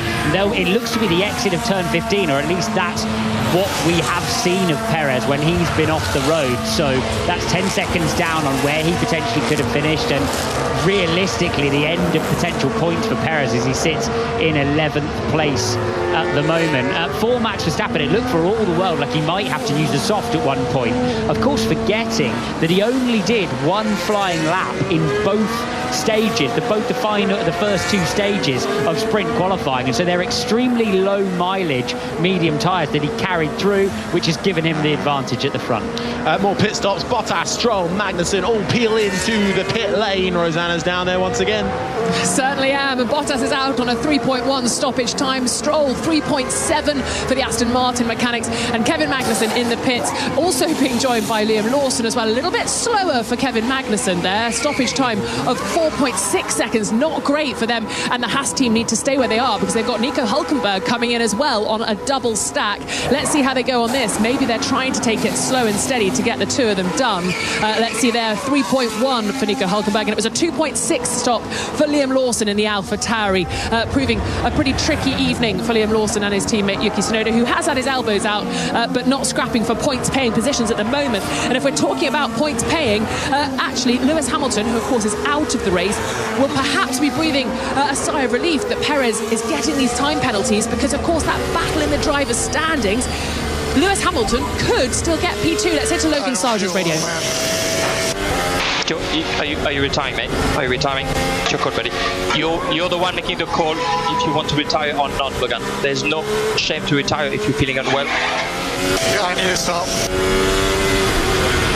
Sargent on the radio then, who is currently in 14th, but he's slown right off. He's just let Stroll through, and running off the road now is Sargent, and he will come in to retire, not feeling unwell. The American rookie trying to hold on in a tough rookie season with just 6, including this one, Grand Prix left. He's slowed right down. That's brought the yellow flag out, and he's just letting through a couple of fast cars. The Haas of Magnussen speeds past, but a shame for Sargent. Spun out in the sprint yesterday, retires due to illness today, Rosanna. Yeah, so difficult to listen to Logan on the radio there. It is unbelievably hot, as I've said countless times over this weekend. Whether it is just the conditions that are making Logan Sargent feel unwell, I'm not sure. I'll have to try and ask the team and get the latest on that. But if you're not feeling well in this heat, you need to get out of a Formula One car. I don't think it's safe for himself or all the other drivers out on track as well to have someone who's not feeling their best in a car travelling at a couple of 100 miles an hour. It gets to the point where you're just plain inaccurate in the car, and that's the moment when you've got to stop, because as you correctly say, Rosanna, it's not only you out there, and if you have a big moment and collide with somebody, then it's not smart stuff. Logan Sargent making the correct decision there for me, and this is not the ambient or the circuit to be struggling at. It's fine. It's fine. It's okay. It's okay. You have to feel for Sargent. He's wheeled in to his garage and he's trying to take out the water piece that's attached to his helmet. His visor is up, his eyes are closed with frustration. You can see the beads of sweat dripping down his brow, and that will be another retirement for Logan Sargent. That leaves 17 runners still in this race on lap 42 of 57 here for the Qatar Grand Prix. Max Verstappen leads, Piastri, Norris, Russell, Leclerc the top 5, Alonso, Ocon, Gasly, Perez, Albon the top 10, Joe, Bottas, Stroll, Magnussen, Tsunoda the top 15, Lawson and Hulkenberg now the 17th and last of the drivers remaining in this race. Sargent out, Hamilton out after that turn 1, lap 1 crash with his teammate, and Sainz, who unfortunately could not start this race due to a fuel leak within his Ferrari.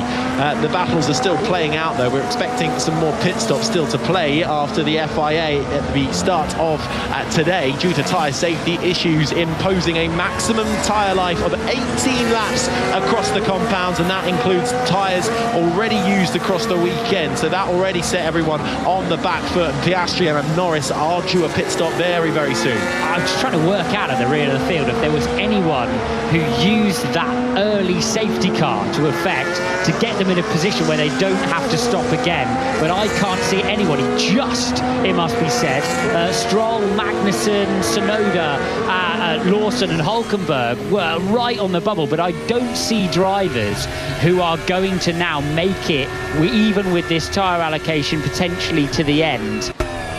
I wonder if Joe has done quite well, because he started down in 19th. He's up in 11th. He's in front of his teammate on the hard compound. He's six laps into this hard stint, so he will definitely have to stop again. Okay, so either way, Joe though improving from last place at the moment, but still not quite solved yet. Lap 43 of 57. Leclerc's been told to come into the pits, the sole Ferrari in this race. So have Piastri and Norris. They are due pit stops. Another 5-second time penalty. It's coming not to Sergio Perez this time, but it's coming to Lance Stroll for track limits violations. And now Pierre Gasly is also under investigation for track limits. So by the time it gets to that point, you can expect a penalty. Piastri's into the pits. In comes Oscar Piastri. I'm calling him the first driver to pit for the final time in this Grand Prix. Oscar Piastri will make his way back out onto the circuit. It's going to be interesting to see where he rolls out. He should be able to just sneak ahead of the Mercedes of George Russell as another penalty rolls in, this time for Pierre Gasly, and he doesn't, of course. He comes out in front of Fernando Alonso in his Aston Martin, Oscar Piastri. Leclerc pits, Ocon pits as well behind him. I think it was just caught the end of Leclerc's stop. It was fairly rapid, actually, 2.1 in the end for the Ferrari team as Ocon is released. Perez comes into the pits as well. Where does Leclerc feed out? He'll come just in front of of now the sole remaining Williams through into turn 1. Leclerc 7th, Albon in 8th, Joe gets up into 9th, Ocon should come out in 10th, and Perez will feed out just behind him as well. And it was a very slow stop to Perez, but was that because of a 5-second time penalty? Yeah, that was why it was slow for him. So actually he'll feed out. I think he's just come out in front of Kevin Magnussen, so he's in 13th is Sergio Perez after that. He's giving himself more work than he needs. We are seeing as well, we are seeing a general slowing of the pit stops here, and I do wonder if it's pure fatigue for the teams who've done stop after stop after stop in these temperatures. McLaren were absolutely lightning early on in this Grand Prix. Let's see how this one goes for Lando Norris. A very important one for him in his battle with his teammate Oscar Piastri. All seemed to go well, actually, down in the McLaren pit stop. 2.1 seconds for Norris, and there then the other McLaren is screaming down that front straight. Will Lando Norris be able to get out in front of his Australian teammate? It's going to be very close indeed, but Piastri sweeps down into turn 1 and retains the podium position. But game on between the two McLarens then. Piastri 3rd, Norris in 4th, and on hard compound tyres that are of equally level used. So let's see how that one pays out in the remaining laps of this race. 45 gone, 57 out of the 57 that we started with. Russell has been boosted up into 2nd after these pit stops, but Piastri and Norris came awfully close together. I think it was Monza this year, wasn't it? They were fighting on track. Team boss Andrea Stella wasn't happy with that one bit. 2.4 seconds the gap between them at the moment. Let's see how that one plays out over the course. Yeah, I asked Andrea Stella about when they got close in Monza. He said they didn't get close. They touched in Monza earlier on this year, and they've been told in no uncertain terms that they will not be touching again. Logan Sargent getting out of the Williams, and poor lad's not feeling well at all, is he? No. I do hope they will have someone directly to him. They will have somebody to attend to Logan Sargent down at Williams and help him out, because he's not feeling good. Yeah, he's got out of his cockpit though. Rosanna's outside. Yeah, but very slowly, having to be helped by the mechanics to get out of the car and into the garage. And I've spoken to the team, and they say it is something that's just come on this evening. It's not something that Logan Sargent's been suffering with all weekend. So I fear it may be something to do with dehydration, perhaps. So difficult to stay hydrated in these desert conditions. And I speak from experience. Someone get Rosanna a bottle of water. Quick.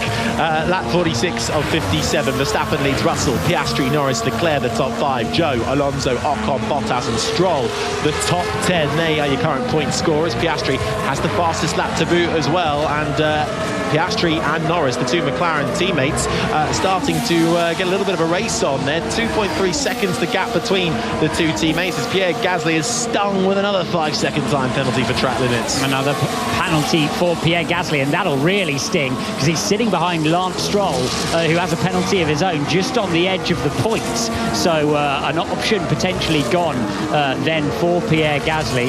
But we know Rosanna's a hardy soul. All she'd do with that bottle of water is pour it over Fernando Alonso's cockpit to help him out. Listening on board with Lando Norris. Position, bring it home. Why do you want to do that? We have a big gap. Clearly a little quicker.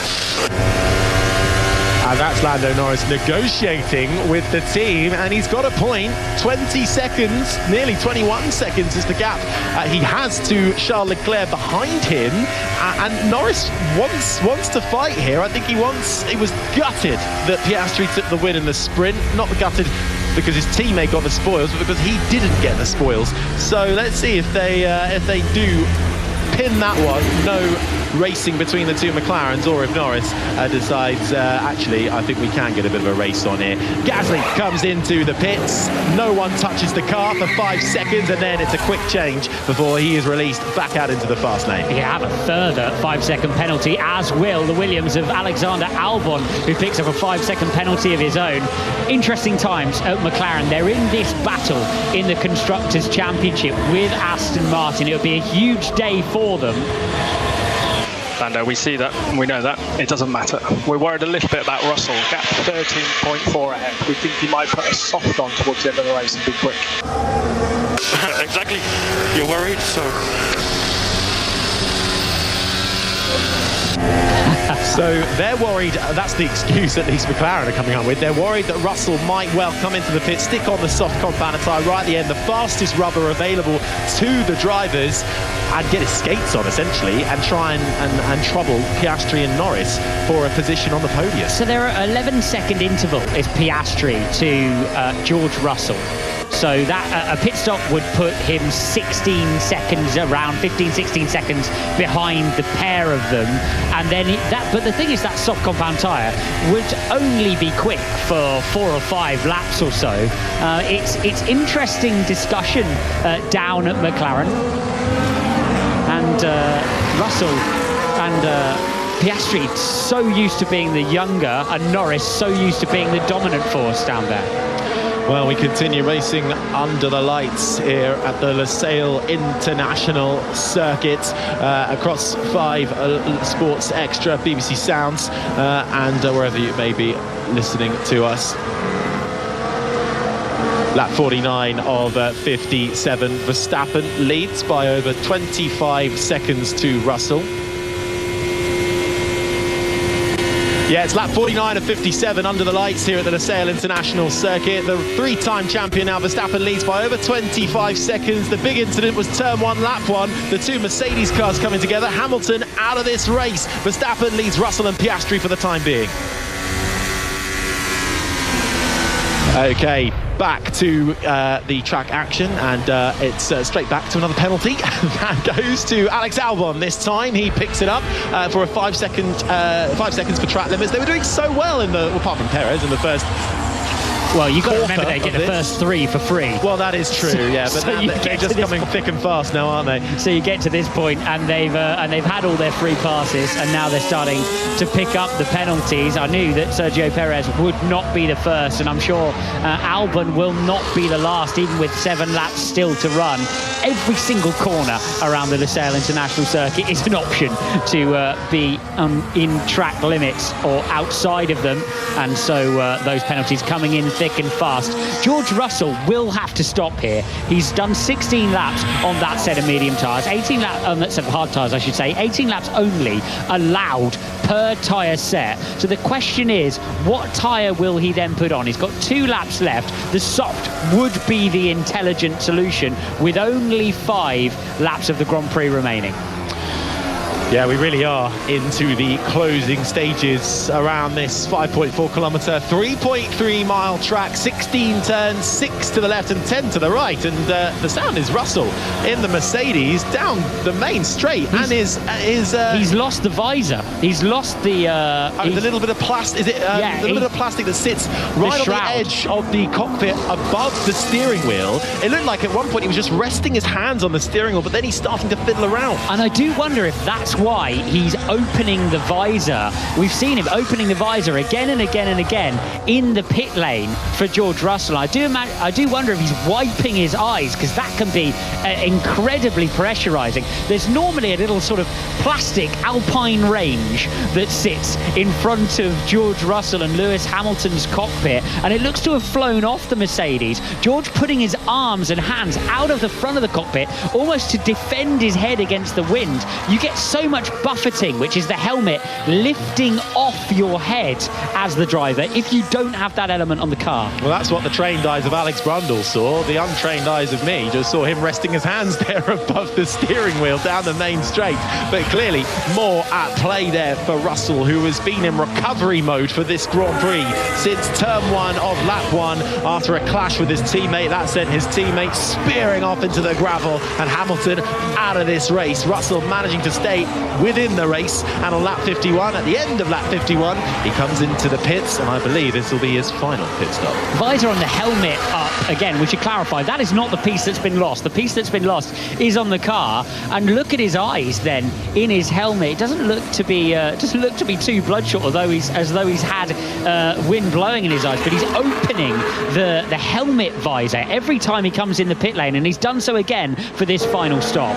But what is that bit of plastic on the above the steering wheel doing then? It's protecting the wind. It's to protect the driver's helmet from the airflow. Does the visor not do that?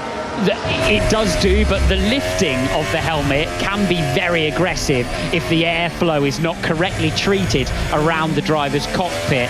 I do wish Lewis Hamilton's car was still in the race so I could compare them for you, but unfortunately he was out on lap 1. We'll leave that for the Checkered Flag podcast. All the reaction to this Qatar Grand Prix coming up on that. So do have a look out for the Checkered Flag podcast wherever you get your podcasts from.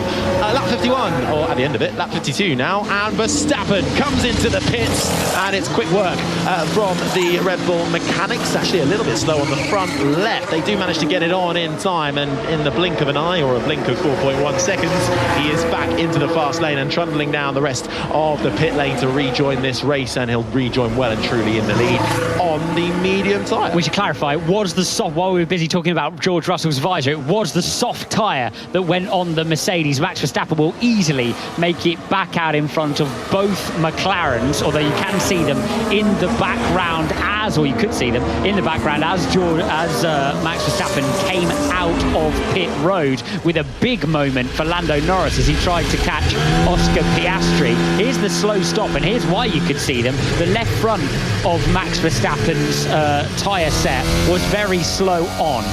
A rare slow stop from Max Verstappen, who does feed out though in the lead on the medium set of tyres. Russell then doing what McLaren feared he would do. Russell's gone onto the soft compounded tyres for a short stint towards the end of this race to try and catch the McLaren's Piastri and Norris on hard tyres. And we've just had a little look, Alex, at Lando Norris having a play with his visor, much like Russell. I think they're just trying to cool down and get some airflow through to the front of their helmet. So it could just be a cooling attempt there from George Russell. Well, somebody who can tell us is Rosanna Tennant.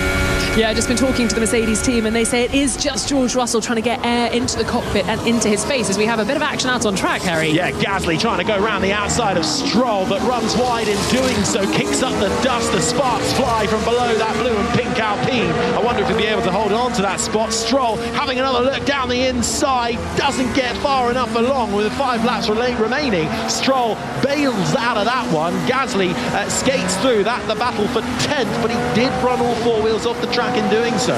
Both drivers who've received penalties so far in this Grand Prix for track limits offences, although when you're wheel to wheel you tend to get a free pass. It was Gasly who looked to the outside of the first corner, a very late lunge. Lance Stroll having none of it, runs in wider and wider. Gasly kicks up dirt and dust with the left front tyre, and is able though to make the move up the inside of turn 2 and up the inside of Lance Stroll.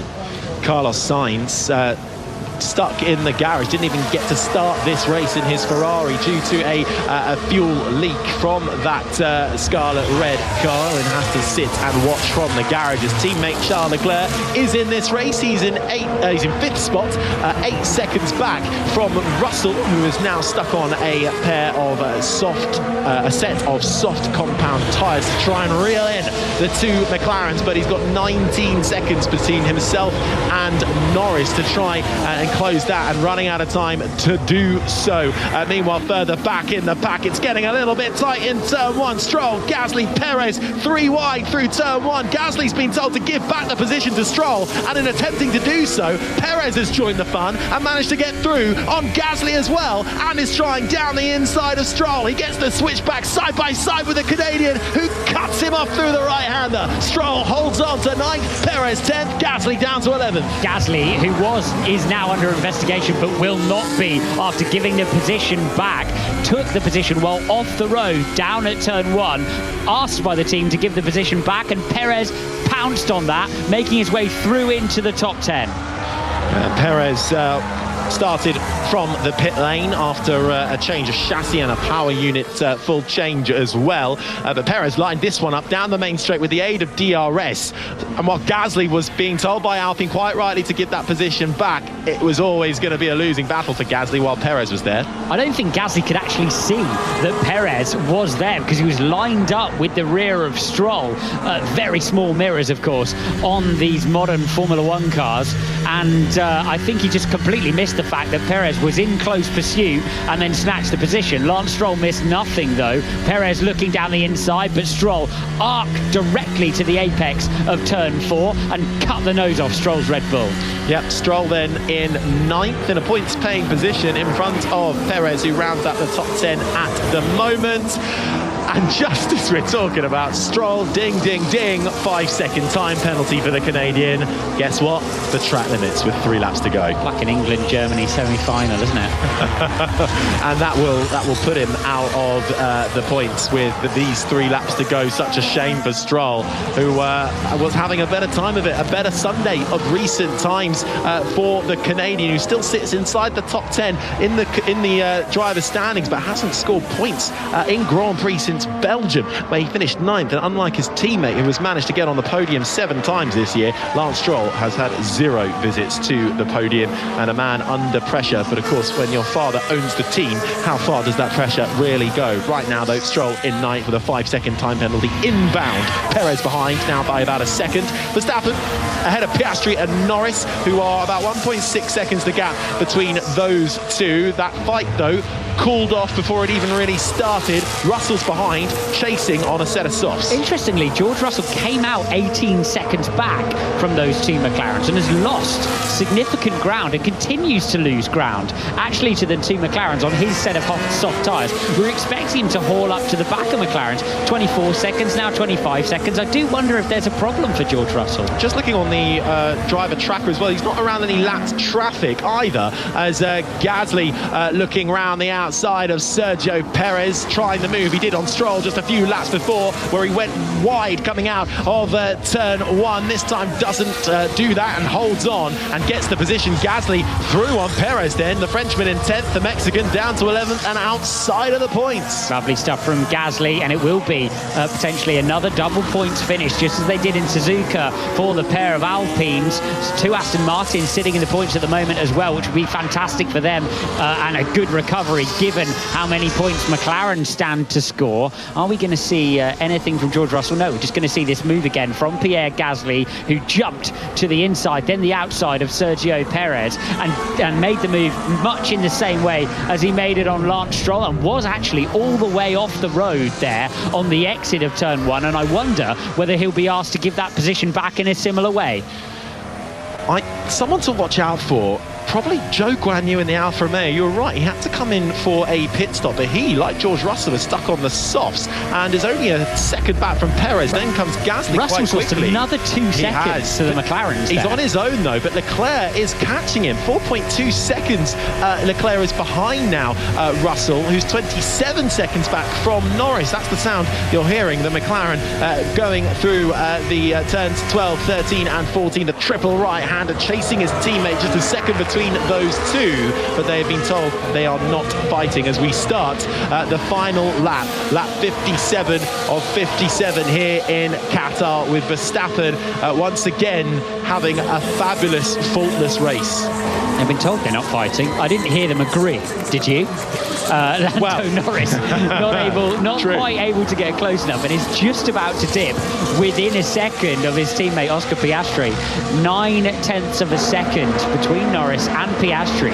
The problem that Norris has got is he's going to run out of laps here. He's only going to get one more run across the line. If this one was just a few laps longer, we could easily have seen those two chargers side by side, but as it is, lap 57 of 57, I suspect we'll see them finish line astern. Zhou Guanyu is hounding Sergio Perez, but it won't be for a point. It will only be for 11th spot for the Chinese racer. The points look out of reach for the Alfa Romeo driver, but they do have one Alfa car in the top 8, courtesy of Valtteri Bottas, in a race that had a rather unique spin on it as well, with tyre mandated life use, but they managed to make use of it and get to the end of 57 laps, and having clinched the title in yesterday's sprint race, Max Verstappen, once again imperious, rounds the final corner for the final time in Qatar, and the number 1 car, the 3-time world champion, gets his 49th career win. He crosses the line in first and takes the fastest lap. The two McLarens chasing each other to the line just behind. Piastri gets gets second, follows up his sprint race win from yesterday with a P2 appearance, and Norris will round out the podium in third as celebrations erupt down the pit lane and in the garages. Russell will come home in fourth, Leclerc in the top 5 in what was a rather unique race, I think, Alex, of watching the tyres, counting them go by, and some good overtaking battles as well. Well, Verstappen wins on his 24th different circuit in Formula 1, but it was a very different contest, wasn't it? Well done, Max. So that was a fit for a champion. Well done. Really quality drive. Well managed. Well done, Max. That is, as GP says, that was a proper quality drive. So we just wanted to cover off all eventualities at the end there. So great drive. Yeah, good win. Yeah, it was a bit close for comfort, I think, that last stint, but race was okay. Another win. That's unbelievable. Yeah, you got the 3. Pole, fastest lap and the win. Well done. Well, he certainly got the job done and did everything he needed to do. Got it done pretty early as well, didn't he? That first stint on the first set of medium tyres put the gap into the rest of the field. But what a fabulous day again for McLaren, who are looking solidly best of the rest. A career best result in a Grand Prix for Oscar Piastri. Of course, he got the P1 in the sprint, but in the full Grand Prix, gets second. And that young Australian rookie who made the jump from being a reserve driver at Alpine last year, rather controversially signing with McLaren, but that move looking to be wise beyond his years and managed and overseen by Mark Webber, a multiple Grand Prix winner, and certainly somebody rather influential to have in your back pocket as Norris makes it 2 McLarens in the top 3. A double podium for the Woking-based squad. But do you feel Norris will again be a little bit disappointed with that? They've got their hands full with these two. Piastri and Norris, a brilliant weekend for Oscar Piastri, but you saw how disconsolate Lando Norris was with letting his younger teammate take that first victory for the season. And they are going to be pushing each other. You heard the radio communications where Norris is just gently trying to convince the team, are they going to become more and more and more forceful as these final 6 races, as these final races of the year wear on? Well, the cheers are up from the grandstands, and Max Verstappen, as the music blasts, peels up into the raised plinth for the P1 position in Parc Fermé, as the television displays behind him showcase his winning methods. He gets out of the cockpit, raises both hands in the air and runs over to his team and goes straight to his mechanics for a hug, pats on the helmets, and another sublime drive from Max Verstappen, who now leads the championship by over 200 points. That's the largest winning margin ever, over 155 points by Vettel back in 2013. So just showcasing once again the power that Max Verstappen and the grip he has over Formula 1 in 2023. A celebration as well, and a congratulatory pat on the back by the president of the FIA, Mohammed Ben Sulayem. Piastri and Norris in there as well, getting out of their cars. A fist bump between the teammates as they get weighed and have a chat. So all smiles outside of the cockpit. Definitely so, and they're very much on message as well when you listen into them, when you talk to them in the pen, when you interview them, these two, about what needs to be said about their engagement with the team, their engagement with each other. But it's a hard battle on track. That was an entertaining Grand Prix, I really think, in my opinion, and thank goodness it was, with all of the difficulties throughout the weekend in terms of tyres, safety and delivery of that event.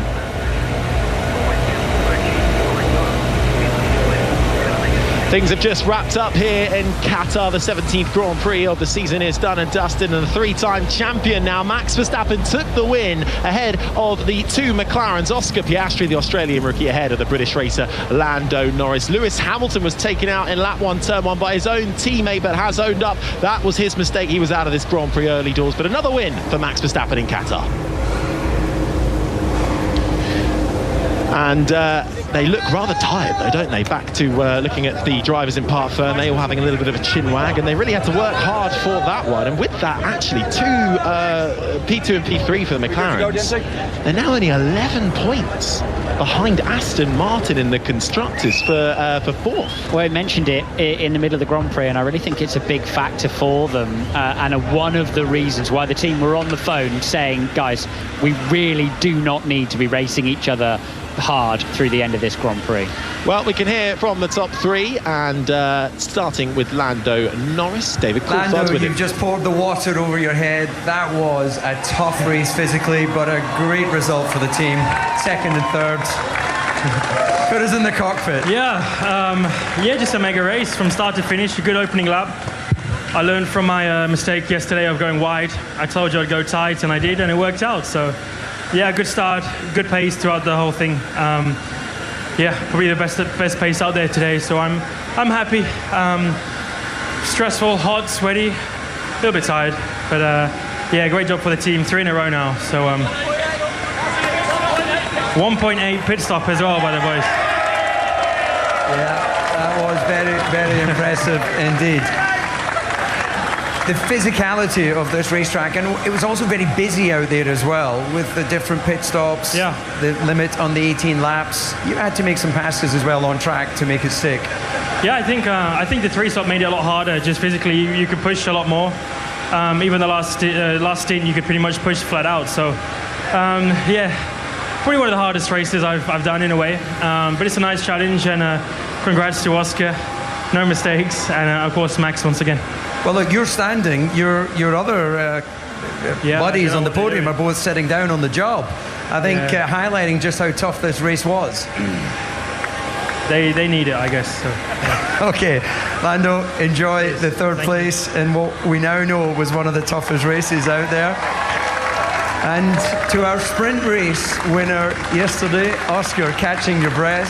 I believe you've been given driver of the day as well, so it's been a really good weekend for you. I thought you were going to say I got given a 5-second penalty again for track limits.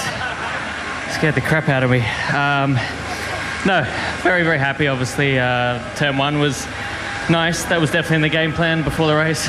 But yeah, really impressive pace. Definitely the hardest race I've had in my life. So, yeah. I would say that Lando was just standing because it's compulsory, but he's still going. So he's still standing. Well, right. you are a rookie, so just explain to our fans around the world what it feels like. We heard Fernando Alonso, one of the most experienced drivers, talking about the heat in the cockpit, and he was asking, pour water over me at the stop. Yeah, it was hot. I think also, like Lando said, with the 3 stops, it was basically flat out. So, you know, it was 57 qualifying laps, which I definitely feel like I've done. So, yeah, really a good race. Yeah, happy that all the tyres stayed together. That was good, obviously. But yeah, happy with another trophy too. Well, that was a great performance, a great weekend for you. Enjoy the podium. Thank you. And then for the first time as a 3-time world champion, Max Verstappen, it's been a great weekend for you in Qatar. We didn't see a lot of you this afternoon. You were controlling the race pace. You obviously slowed it down just in the end there. McLaren's were only a few seconds behind you, but a very well executed victory. Yeah, I think what made the race was my first stint. After that, I could just manage my pace, making sure that the tires were always in a good window. But the McLarens were quick again today. I had to push for it. Yeah, it was definitely a tough race out there. Well, we just heard from Oscar. He's young in his Grand Prix career. He said it's the toughest race he's ever done. Where does this rank for you? One off. Yeah, top 5 probably. Okay, well, it's been a very strong weekend for you. This is a great way for you now to be able to properly celebrate your 3rd world title. There's no race tomorrow, so you can go for it. Yeah, I'm already sweating quite a bit, so I wonder what happened last night. But yeah, we'll enjoy a little bit, but there's still quite a few races out there that we want to win. We heard from Oscar saying there with 3 mandatory pit stops, it meant it was like qualifying laps. Is this something we should actually be looking at going forward? Was that fun to be in that situation? I prefer we could just push as long as we can on a tire, not force pit stops. We design cars to be good on tires, so today we couldn't optimize that fully because that's normally our strong point. But we'll see what we can improve in the future. Okay, Max, enjoy the race victory. David Coulthard asking the questions there in Parc Fermé to your top three at the end of the Qatar Grand Prix. Max Verstappen taking his 14th win of the season, and of course he is now a three-time world champion. And as I was watching on in Parc Fermé, I could see the Red Bull team, his boss Christian Horner, Adrian Newey, of course the chief designer there, hanging off Max Verstappen's every word. So Max Verstappen taking the checkered flag, and behind him the McLarens headed by Oscar Piastri, our latest winner in Formula One as of yesterday. He won the sprint race. He came home ahead of his teammate Lando Norris. Another double podium for McLaren. Wow, have they turned it around in 2023. Huge thank you to Alex Brundle and Harry Benjamin for talking us through the race, and what a weekend it has been here in Qatar. There will be plenty to discuss on our post-race podcast, the Checkered Flag podcast, coming your way later on, so do stick around for that. And also, if you're listening on Sports Etc, do stay tuned, because at 10 to 8 we'll have the Fiji-Portugal match in the Rugby World Cup. But from all of us here in Qatar, it's a very hot and sweaty goodbye. We'll meet again in a couple of weeks' time for the US Grand Prix. This has been an IMG production for BBC Radio 5 Live.